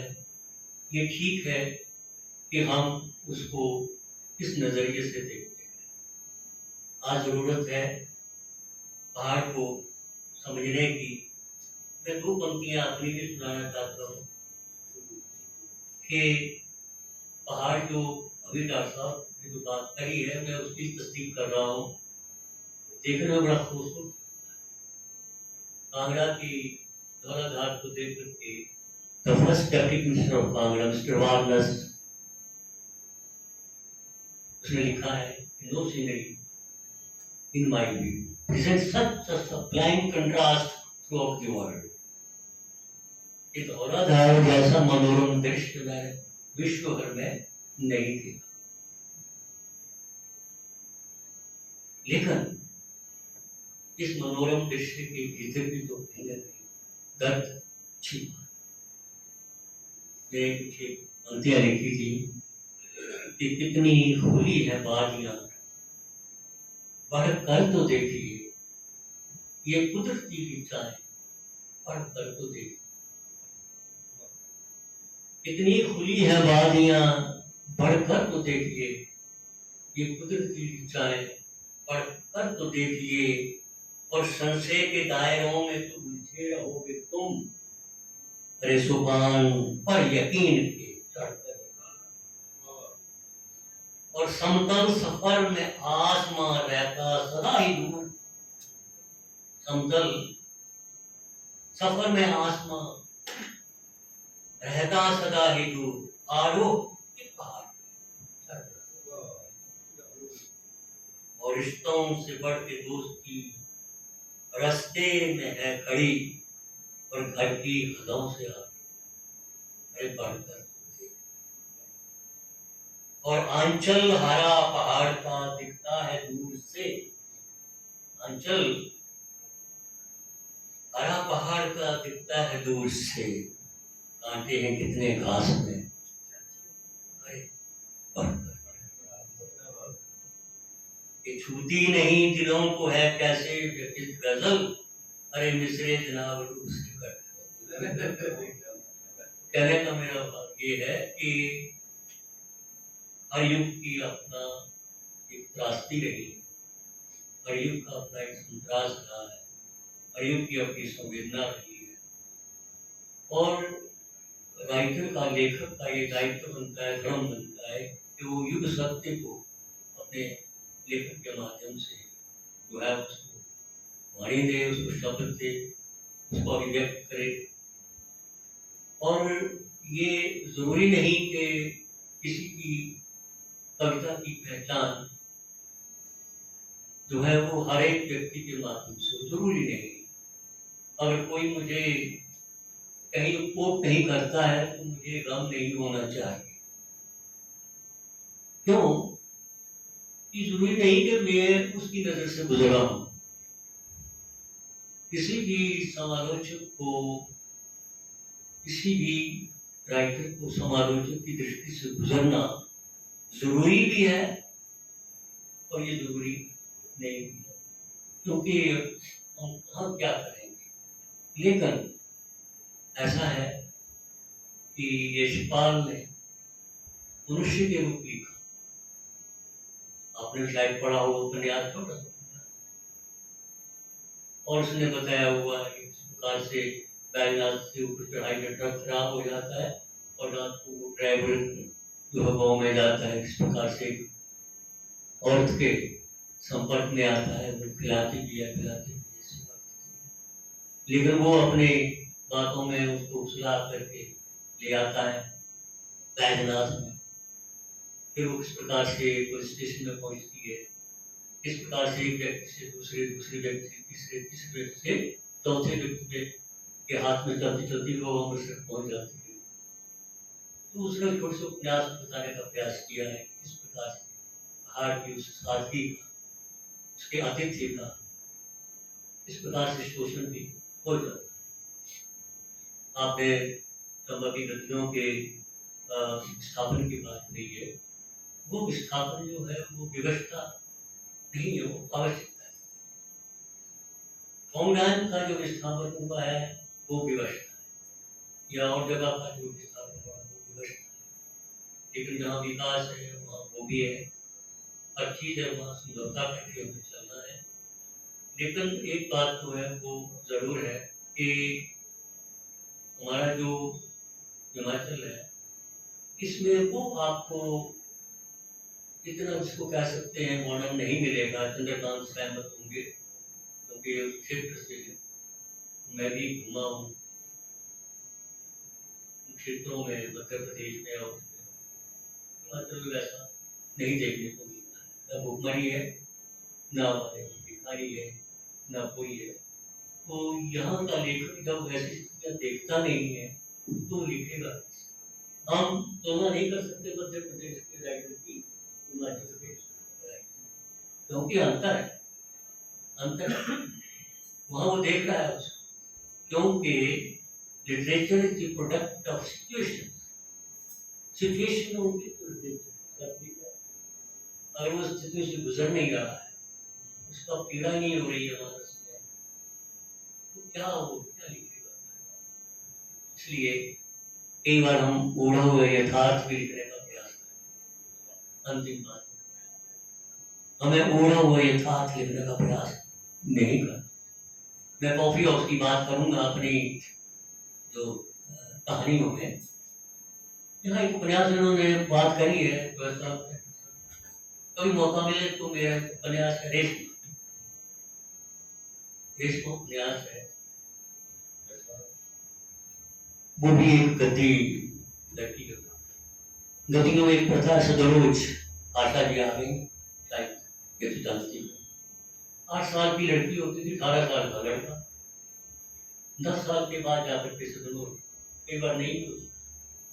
मैंने उस समस्या को, लेकिन वो लड़की जो है बहुत ही एक निर्णय लेती है सेकंड मैरिज का, और जाकर के वो, और क्या है कि जिस लड़के के साथ हो जाती है स्कूल में मास्टर है, मैंने वहाँ व्यक्त किया है कि उसने निर्णय लिया है, उसने अपने चरित्र को जो है वो थोड़ी देर तक चर्चित हुई है वो अपने गाँव में, लेकिन उसके बाद उसने उसको फेस किया और जाकर उसने अपने आप को इम्प्रूव किया और अपने पति के साथ अपनी शिक्षा को भी उसने पढ़ाया और वो स्कूल में टीचर बनी है। तो मैंने लिखा है कि जब उसका पति उसी के गाँव में जाकर हेडमास्टर लेकर तो हेडमास्टर ने संबोधन में करना ऐसा नहीं। ऐसा ही दूसरा उपन्यास मेरा विपाशा के गाँव कैसे एक्सप्लॉयटेशन होती है, तो माइंड इवन रिसर्च जाते हैं, फॉरनर आते हैं। ये हमारी जो एक योजना थी टूरिज्म की, क्या कहते हैं उसको, स्टे होम स्टे क्या है उसने भी, लेकिन जहाँ तक वो हमने अट्रैक्शन दी है, फाइनेंशियल अट्रैक्शन दी है, लेकिन उसके साथ साथ जो है वो ग्रेजुएट भी आई, तो उसको भी हमने लाने का बार एक दिन मुझे कहा कि गलत कर दिया आपने। मैंने कहा नहीं गलत तो नहीं है, आपको ठीक ही है। यदि तब तो मैं रिटायर हो चुका हूँ, क्या होगा ट्रांसफर नहीं हुआ। मेरा कहने का मतलब है कि हमें और सच कहता हूँ कि बहुत ही प्रसन्नता हुई है आपको सुन, बहुत अच्छा लगा। भाषा पर के अधिकार है, कथन पर भी आप लोग नियंत्रित हैं। चंद्रकांत जी तो हमारे चंद्रकांत है, इनके साथ तो हमने 3 साल ये यूनिवर्सिटी भी। मैं अधिक कुछ नहीं कहूँगा, तो कोई सुनना है, लेकिन मैं इतना कहूँगा कि साहित्य जो है वो जीविका भी दे सकता है और जीविका नहीं भी। दोनों कई लोग हैं जो अपने आप को कमर्शलाइज कर लेते हैं, उनके लिए जीविका है, और जो नहीं करता। लेकिन साहित्य से जुड़े एक बहुत बड़ा दान है, बहुत बड़ा एक सुकर है जो वही शब्दों के साथ में अपने आप को सौभाग्यशाली समझता हूँ कि ना एक बार फिर इस हॉल में आकर के बैठा हूँ और समझा है। स्वास्थ्य इतना क्या नहीं देता, लेकिन सुरेश जी कल पहुँच गए नहीं खुलना है, तो मैं वह वो के बीच में सब आ रहे थे। मैं डॉक्टर साहब को अपनी 2 पुस्तकें देना चाहूँगा, फोटो देना चाहूँगा इनके साथ। तो ये है कि यस प्लीज, ये है एक मेरी किताब है सवेरा सच, ये वन प्लेस है। इसमें मैंने वो नाटक लिखे हैं, एक अंकी है हमारे कांगड़ी भाषा में, क्योंकि अपनी भाषा को प्रमोट करना भी हमारा उद्देश्य रहा है। तो उसके विषय में मैंने ये लिखा है।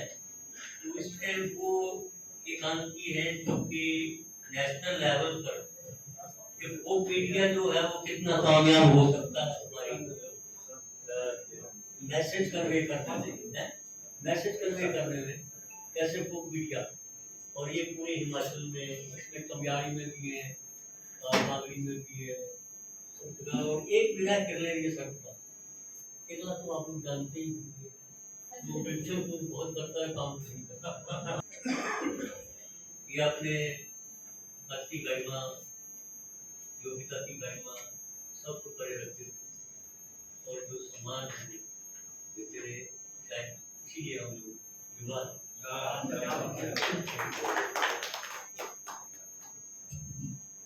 बहुत बहुत धन्यवाद आदरणीय डॉक्टर प्रोफेसर मेजित जी।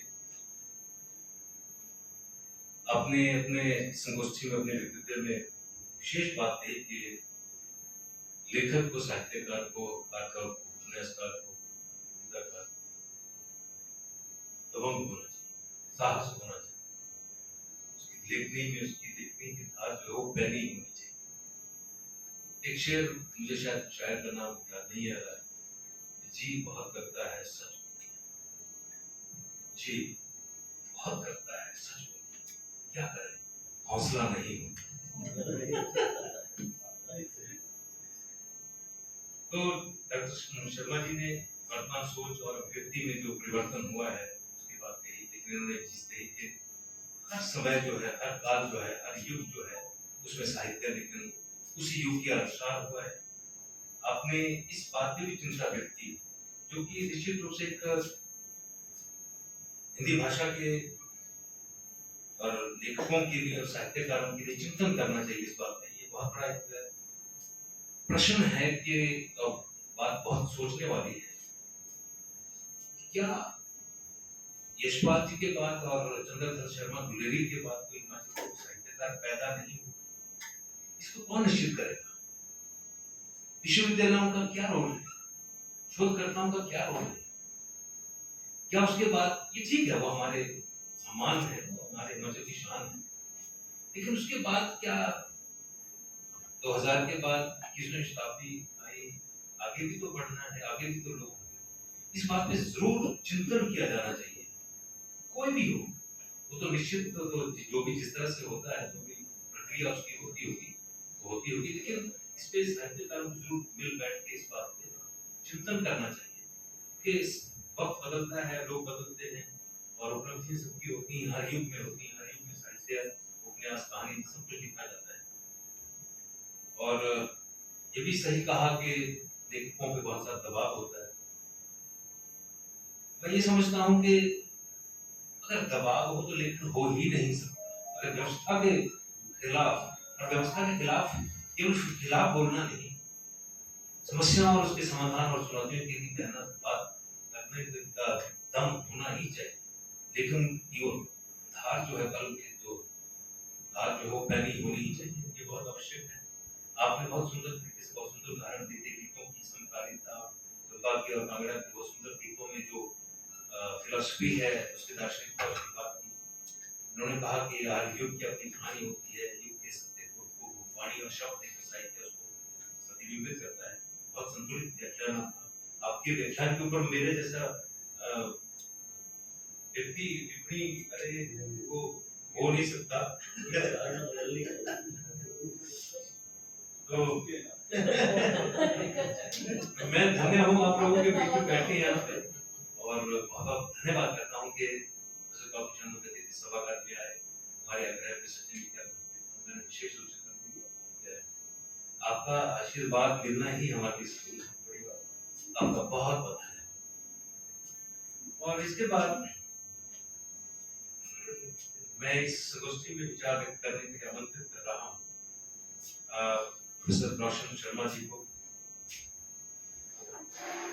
डॉक्टर साहब, आपको आपके घर में आपका परिचय दिए जाए, मुझे लगता है शोभा देता है, आप किसी परिचय के मोहताज भी नहीं। सबसे बड़ी बात यह है जो मैं आंतरिक अभिव्यक्ति को अभिव्यक्त करना चाहता हूँ,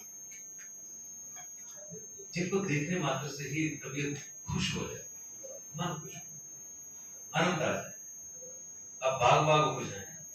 ऐसे व्यक्ति को देखना, सुनना, बार बार मिलना अच्छा लगता है। बहुत बेहतरीन इंसान। दुनिया में बहुत बड़े बड़े राजनीतिज्ञ हैं, बहुत बड़े बड़े प्रशासनिक हैं, बहुत बड़े बड़े प्रोफेसर होंगे, बहुत बड़े बड़े लोग, लेकिन बहुत बड़ा और बहुत श्रेष्ठ व्यक्ति होना बहुत बड़ी बात है। आप वो श्रेष्ठ व्यक्ति हैं जिनको देख के सिर्फ दिल भाग हो जाता है। आपका परिचय मैं क्या दूंगा, आप सबके लिए परिचित है और हमारी शान है, हमारी गरिमा है, हमारे भाई हैं और बहुत अच्छा लगता है। आपका स्वागत है। आप अपना व्यक्तित्व इस गोष्ठी में रखें। स्वागत है।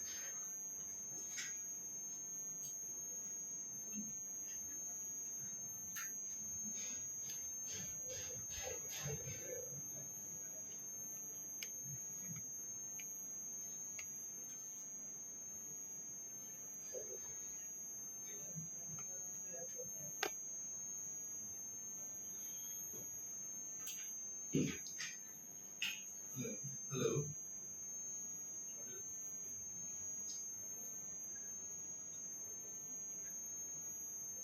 बहुत बहुत धन्यवाद। हेलो, सुरेश जी, बहुत बहुत धन्यवाद। पहले तो सबसे पहले व्यक्ति साहब, आपसे जब जब मिलते हैं और we feel younger always, and in particular the way you engage with creativity with such tenacity at this age, and you are 83, 84 years young, and we feel 85 going strong, absolutely, and हमें ऐसा लगता है हम तो सठिया गए समय से और मैं ये सच कह रहा हूँ।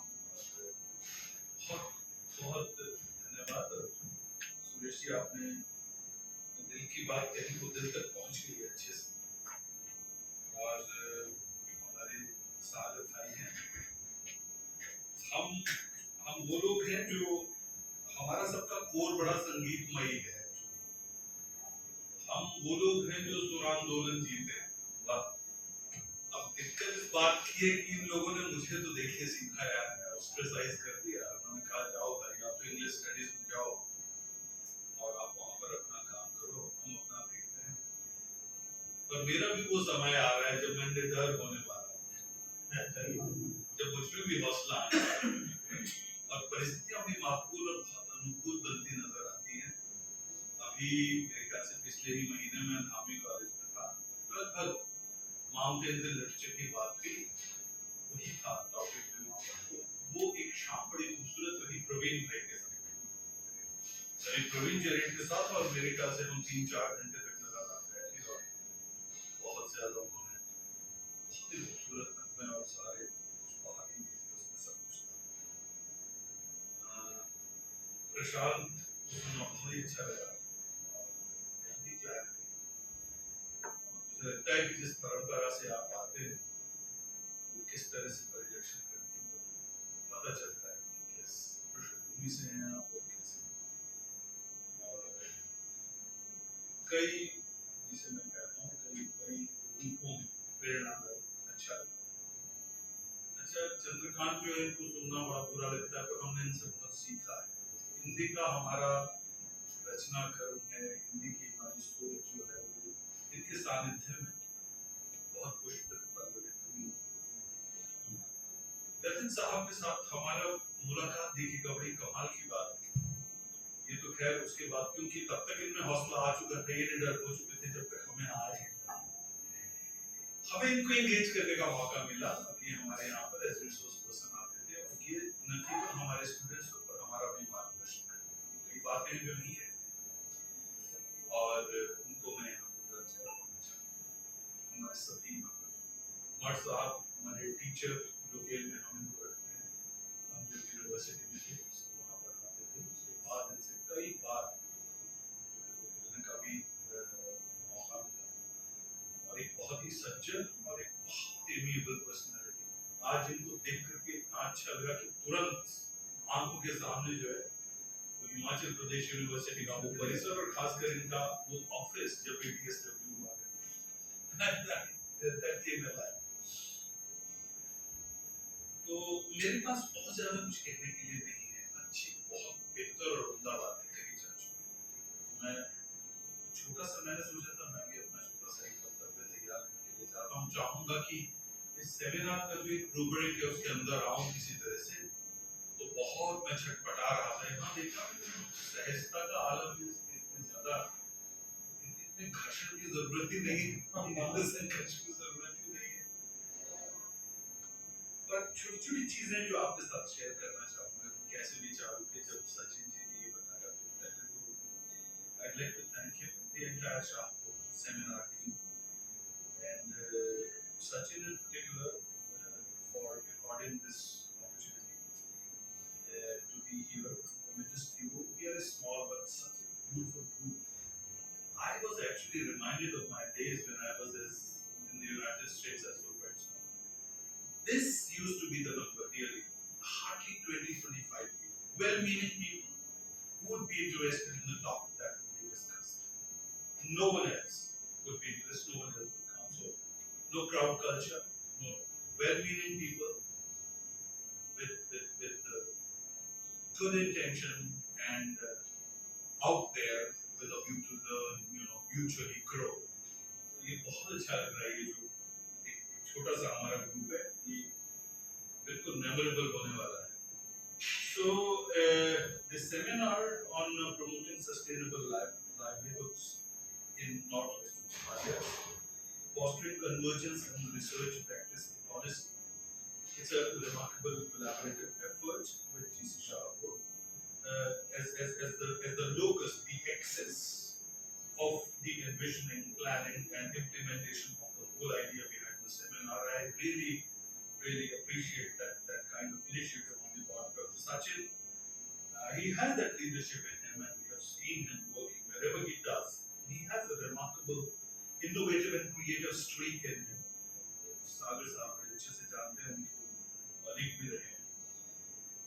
Now, within the broader rubric of sustainable livelihoods, this panel, or what they have termed it as symposium, has been aptly and insightfully titled as Dynamics of Livelihood Transformation, Reflection in the Mountain Literature, which in fact opened up an altogether different possibility of looking at livelihoods as a trope, as an image, which at once makes us aware of issues concerning livelihoods, subsistence, occupation, work, employment, means of living or means of support, job, maintenance, bread and butter, if you have to put it across in an informal manner, sustenance, etc., and thereby also making us instantaneously aware of its direct or indirect, oblique kind of representation through literature of diverse forms. Now, mountains and a sizable chunk of humanity have been sharing a rich bond since time immemorial. So at times this bond is characterized by tough ordeals, endless struggle and hostility, whereas at others it is seemingly natural, pleasurable, ennobling and solace-giving. Mountains and humans have been conversing, interacting, fighting, domineering one another throughout history. Different genres of literature, alongside varied forms of art, evidence a symbiotic relationship between humans and mountains via portraying varied vignettes of mountains as the most fascinating as well as formidable creation of nature. Now, there is scarcely any literary genre that has not engaged with mountains in a richly diverse manner, and likewise different forms of art, such as painting, music, cinema, and others too, have been engaging variedly with mountains, and it becomes evident through diverse range of expressions that have been available to us. So mountains appear to be eternal givens, owing to their depiction as starring presences, supervening the ephemeral world, short-lived world, and also as backdrops, however faint, that get eternized through different textual universes. For instance, an American poet, Emily Dickinson's poetic engagement with mountain as a symbol of metaphor signifies much that she lived so profoundly. Most of us are aware of that. Most of us have lived that. Well, I quote from that one so small one, just 7 lines. The mountain sat upon the plain in his eternal chair, his observation omnifold, his inquest everywhere. The seasons played around his knees like children round his sire. Grandfather of the days is he, of dawn the ancestor. What Dickinson has done here is make use of a poetic device of personification with its amplitude and magnification to portray the mountain as an eternal presence. Everything happens before his, meaning the mountain's eyes. He's aware of it all. He's not just a person, but the one who is before all, after all, around all. He does not seem to be, but is aware of all, wakeful, watchful. The mountain is spatio-temporally the grandfather, the ancestor, in a nutshell. Not a landmass, but a human, and that too divinized as well as an eternized one. In a sense, the mountain is the very locus of survival, as life without him can't even be imagined. Then she also talks about Alps, in yet another poem which is titled In Lands I Never Saw, and they say, but we're not going to talk about that. I just leave that. So, one fact, however, remains: hills and mountains have been imagined, and conceived as extensions of the people who inhabit them. And contrariwise, mountains too considerably constitute the interiority of the hill folks. Due to their Leviathanesque and mammoth geological character, the human gets terribly reduced in their midst. So mountains throw challenges of diverse sorts in the lives of those who cope with their tough and tall demands. Literature, in fact, employs hills and mountains in direct as well as oblique ways. I've said it earlier. So, प्रत्यक्ष परोक्ष दोनों तरह से जो है साहित्य परिरक्षण करता है. For instance, in one of his poems, namely An Old Woman, a Marathi poet, Arun Koladkar, portrays an old woman who has been begging for a coin. She is insistent to the point of being peevish, irritated, but refers to hills in a way that astounds. What she says is, and I quote, "What else can an old woman do on hills as wretched as these?" I'd like to go through this, read out this poem here quickly, so that the context is clear before I talk about it. An old woman, that's the title of the poem. An old woman grabs hold of his sleeve and tags along. She wants a 50 pice coin. She says she will take you to the horseshoe shrine. You've seen it already. She hobbles along anyway and tightens her grip on your shirt. She won't let you go. You know how old women are. They stick to you like a bird. You turn around and face her with an air of finality. You want to end the farce when you hear her say, "What else can an old woman do on hills as wretched as these?" You look right at the sky, eager through the bullet holes she has for her eyes. And as you look on, the cracks that begin around her eyes spread beyond her skin. And the hills crack, and the temples crack, and the sky falls with a plate glass clatter around the shatterproof crow, known as the old woman, who stands alone, and you are reduced to so much small change in her. Now, this poem at one level is fine. It's moving, touches your heart. At another, it jolts us out of our complacence as to why and how we remain so careless in the face of stark penury and shattering poverty, a fact portrayed through sharp modernist tone, rendering us all insignificant compared to the shatterproof crow, the old woman who simply cannot be broken and who can stand alone despite all odds concerning her day-to-day survival. Here, I'd like to talk about a poem of mine which shares the concerns regarding depleting open spaces on account of mindless construction activity going on everywhere, swallowing beautiful big patches of greenery alongside paving way for unforeseen ecological disasters and thus endangering the way humans survive. This is actually based on Bhagavad that you immediately connect. The title is The Silhouetted Prominence. The silhouetted prominence of Dhaladhar's mystical, mystifying, in the backdrop of pre-dawn faint light. In the backdrop of pre-dawn faint light, an enormous hermit rising from deep meditation, unaware of the majestic nature around due to loss of day-to-day consciousness and earthly eating. Dhaladhars awaken slowly every single morning, stealing, S-T-E-E-L-I, stealing their heart against the sorrow that world is, furnishing their exterior in the furnace of time.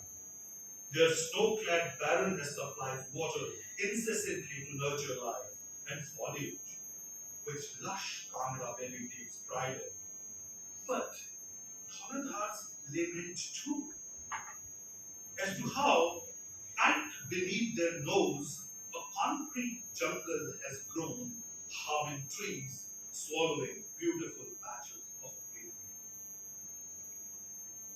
अगली कविता में पहाड़ी जीवन की कठिनाई इंगित की गई है जिसमें और इसमें एक बात साफ जाहिर होती है कि जीवन इतना सरल है नहीं जितना हमें कई बार लगता है तरह तरह की कठिनाइयां हैं और ये कई बार पहाड़ सा तब बन जाता है जब इसमें जीवन की अलग अलग तरह की जो विसंगतियां हैं रूप है ठीक है हमें उनसे रूबरू होना पड़ता है। एक बहुत कंटेम्पररी कोई यंग मुझे लगता है कि कोई पोएट रहे होंगे जिनकी बैकग्राउंड मुझे पता नहीं है ये है कि I got to know about this poem online और मुझे अच्छी लगी। तो पहाड़ इसका शीर्षक है और ये ब्रजरत्न जोशी जी लिखते हैं। ब्रजरत्न जोशी जी लिखते हैं। हाँ पूरी एक श्रृंखला है उनकी और ये पहाड़ 4 जो मैंने उठाया है कठिन पहाड़ नहीं जीवन है जिसमें नहीं मिलते सघन वन अधर नदियां शांत झरने इसलिए रह रह कर उठती हैं बलियां जीवन पहाड़ है। अब इसे देखना कि ये मतलब पहाड़ और जीवन और पहाड़ की अपनी और उसके अंदर की अपनी जटिलता है। पहाड़ की अपने लिए अपनी चुनौतियां पहले जो प्रकृति उसके सामने पेश करती होगी।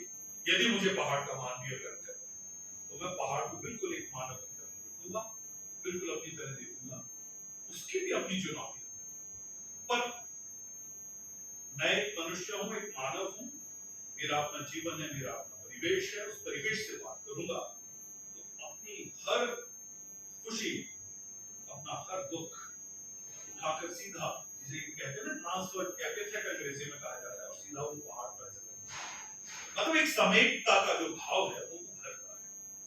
पर फर्क है इसमें शायद ये शांत झरने नहीं है इस तरह की जो मतलब एक तरह सघन वन वो अलग नदियां शांत झरने यहाँ नहीं वो खत्म कर दी जिम्मेवारी उस जिम्मेवारी तय तो करनी पड़ेगी और हम कर पाते हैं।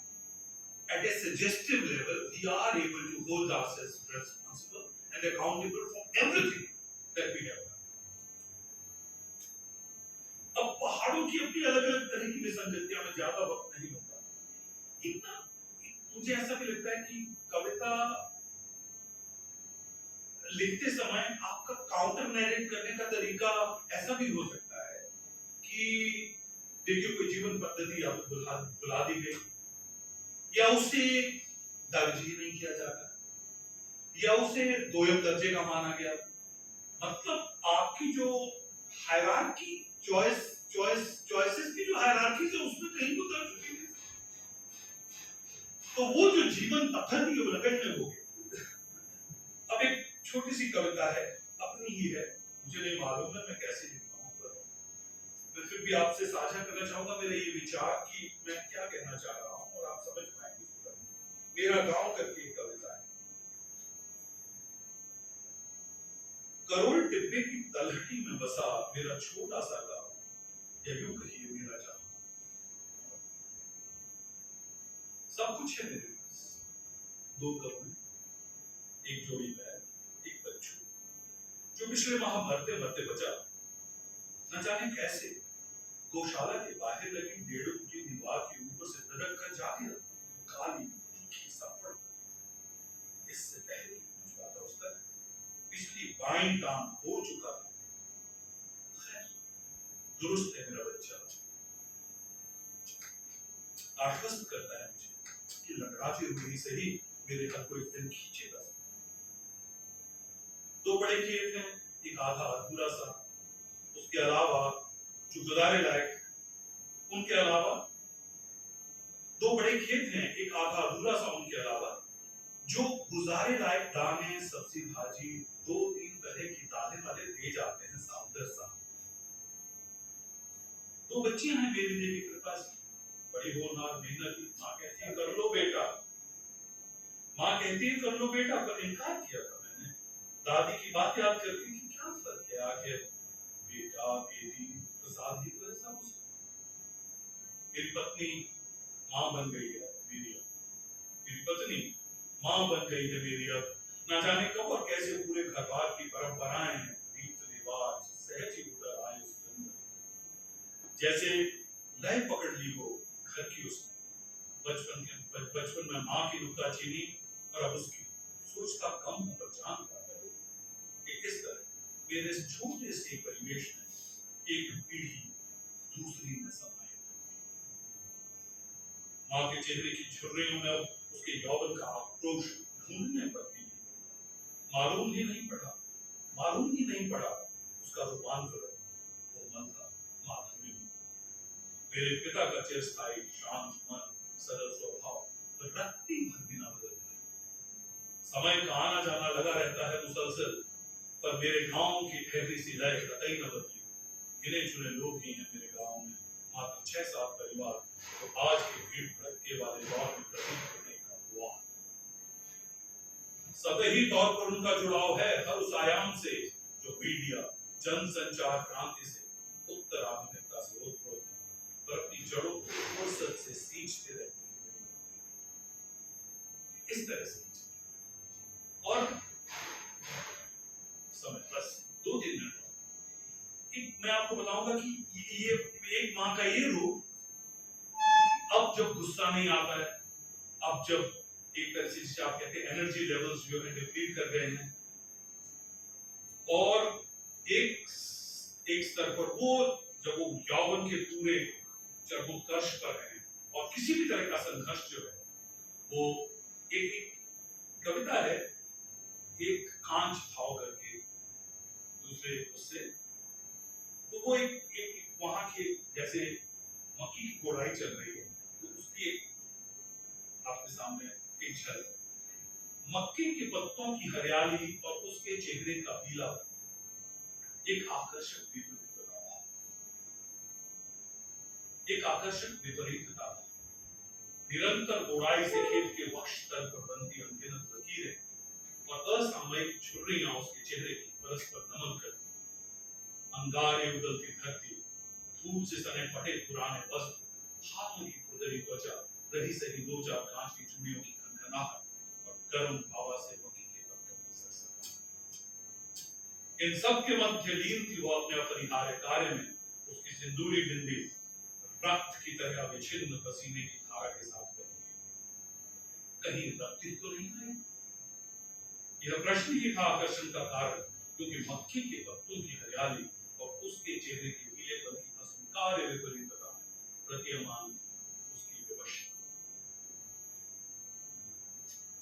और फिर जैसे हम कह रहे हैं कि पहाड़ों का जीवन कितना खुदाई नहीं है।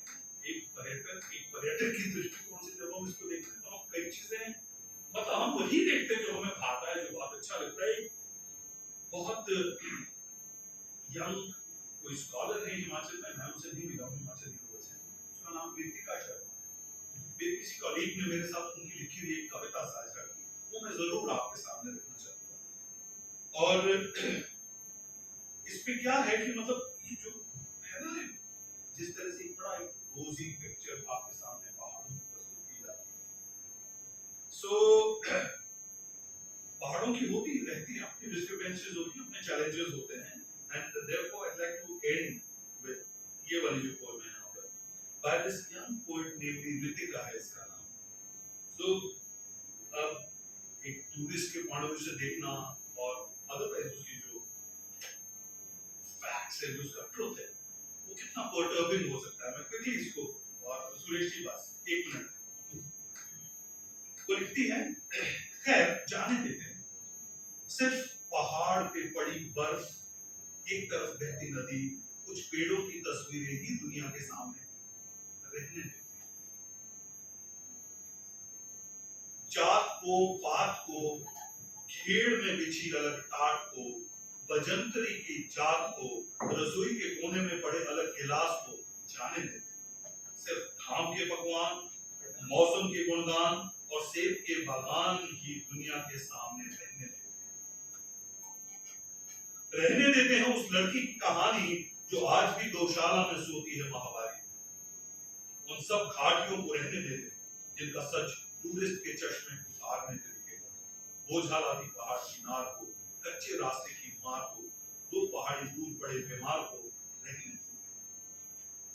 कटे पहाड़ को, भूस्खलन में दबे बाजार को, नदी रोकते सोखते बांध को, बांध से उजड़े परिवार को, जमीनी मुआवजों की मार को, झूठ बोलती सरकार को रहने देते हैं। खैर जाने देते हैं, सिर्फ पहाड़ पे पड़ी बर्फ, एक तरफ बहती नदी, कुछ पेड़ों की तस्वीरें ही दुनिया के सामने। Thus, to conclude, and finally, mountains are fascinating undoubtedly, they are majestic. But for those who have their livelihoods duly streamlined, only for those, survival secure, only for them, mountains are majestic. Employment guaranteed, jobs safe, and life secure financially. So we cannot ignore the fact that a sizable chunk of human population subsisting on the mountains face insurmountable challenges due to the factors such as enumerated by the young poet above as कटे पहाड़, भूस्खलन में दबे बाजार, नदी रोकते सोखते बांध से उजड़े परिवार, जमीनी मुआवजों की मार, झूठ बोलती सरकार, and several others as the list would be. ये जो चैलेंजेस हैं, ये बहुत अलग तरह से जो है आप यहाँ के लाइवलीहुड्स हैं, लोग सर्वाइवल का जो उनका एक स्ट्रगल है, उनकी जो रियलिटी है, उस चीज को बिल्कुल नजरअंदाज नहीं किया जा सकता है। मुझे आपने ये अवसर दिया, थैंक यू। बहुत बहुत धन्यवाद रोशन। पहाड़ जहाँ देखने में सुंदर होते हैं, आकर्षक होते हैं, वहीं पर पहाड़ की पीड़ा पहाड़ पे रहने वाले लोग ही समझ सकते हैं। ये हमें आकर्षित भी करते हैं, ये हमें सुंदर करते हैं। बहुत सारी चीजों के ऊपर आपने प्रकाश डाला, पहाड़ की वेदना, पहाड़ी लोगों के मनोभावों के बारे में आपने बात की। और ये भी आपने कहा कि मानव और पहाड़ जो है वो अपने सर्वाइवल के लिए संघर्ष कर रहे हैं। पहाड़ का संघर्ष क्या हो सकता है? पहाड़ से कौन लड़ सकता है? लेकिन आज हम अपने सुखों के लिए पहाड़ से भी लड़ रहे हैं, पहाड़ हमसे लड़ रहे हैं। उन्हें पहाड़ तोड़ दिए हैं, टनल सुना दी है, पर्यावरण को नुकसान पहुंच रहा है। बहुत सारे इश्यूज हैं जो कि आपने बात की। डॉक्टर रोशन ने कहा कि पर्वतों ने हमारी कलाएं हैं, पेंटिंग है, चित्रकला है, संगीत है, इसको दिशा दी है। चुनौती और समस्या और कठिनाइयों से मनुष्य प्रत्यक्ष और अप्रत्यक्ष रूप से साहित्य में प्रतिबिंबित करता रहा है। ये होता रहेगा, पहले भी लिखा जा चुका है, अब भी होगा। आपने जो कंस्ट्रक्शन के ऊपर जो निर्माण, जो भवन निर्माण, जो विकासात्मक कार्य है, उनके ऊपर वेदना आपने बताई, उसके आपने चिंता जाहिर की। पहाड़ी जीवन की कठिनाइयों के बारे में। और बहुत सुंदर उन्होंने कहा कि कई बार पहाड़ जीवन जो है वो पहाड़ सा कठिन हो जाता है। ये वेदना पहाड़ का पहाड़ी ही समझता है सर। और बहुत सुंदर आपने कविता है मेरा गाँव आपने सुनी, मानवीय मनोभावों भावों संवेगों और प्रतिबिंबित करती हो और समसामयिक मनोभावों संवेगों अनुभूतियों व्यक्तियों को साहित्य में घेरना ही होगा। साहित्य लेखन होना चाहिए, नए लोग आगे आए, उनको साहित्य में कहानी के रूप में, उपन्यास के रूप में, कहानी के नाटक के रूप में या किसी भी तरह से उसको घेरें। और पहाड़ की जो वेदना है, जो दुख है, जो तकलीफ है, ये जो आनंद है, वो साहित्य में छपना चाहिए, वो आना ही चाहिए, नए लोगों को आगे आना चाहिए और पुराने लोगों को मार्गदर्शन करना ही चाहिए। मैं समझता हूँ कि आप जैसे विद्वान साहित्यकारों और प्रोफेसर ऐसा बहुआयामी व्यक्तित्व है, क्या नाटक, क्या साहित्य, क्या अंग्रेजी भाषा में लिखा था, क्या सब हिंदी के भी शब्द ऐसे इस्तेमाल करते हिंदी के लोगों को पता नहीं। कविता है, लेखन है, नाटक है, सब कुछ व्यवहारिक रूप से सब कुछ ऐसा हम सबने मिल के आमने सामने किया है, देखा है और वर्षों से प्रयास कर रहे हैं। मैं समझता हूँ कि आप जैसे विद्वानों के बीच में बैठकर मैं अपने आप को कृतज्ञ समझता हूँ, अपने को धन्य समझता हूँ और विशेष रूप से धन्यवाद करना चाहता हूँ आप सभी का, अपने प्रशांत रमन रवि जी का। आपसे हिंदी साहित्य को बहुत उम्मीदें हैं, चंद्रकांत सिंह जी का। आप दोनों युवा साथी हैं हमारे और जिस तरीके से आपने अपने विचार और अपनी भावनाएं और अपना प्रस्तुतिकरण दिया, मैं समझता हूँ कि आप हिंदी साहित्य का भविष्य है। डॉक्टर गौतम शर्मा कहते थे जैसे जैसे पुरुषों का साया जैसे लोगों का आशीर्वाद बना रहना चाहिए।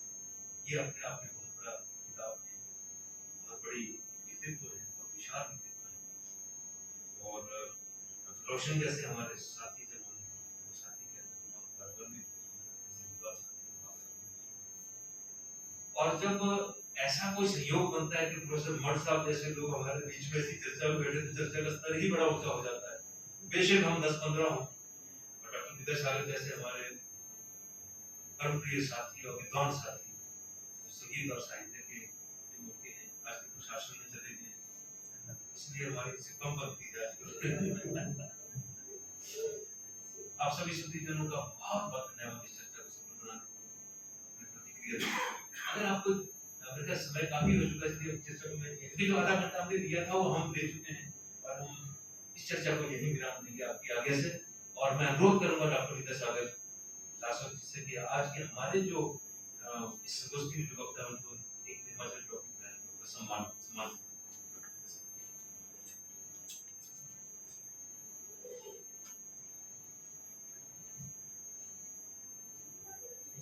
प्रशांत रमन रवि जी को मैं तो कि आप ये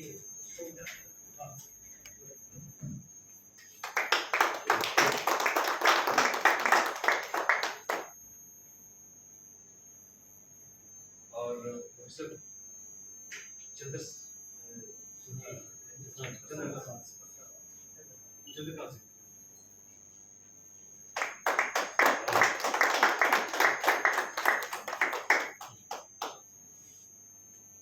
और मेरा अनुरोध विद्यासागर जी से कि हमारे गुरुदेव सौभाग्य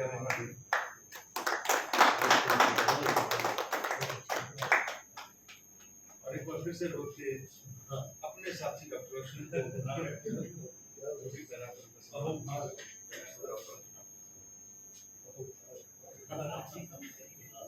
मैं बस आपके साथ ही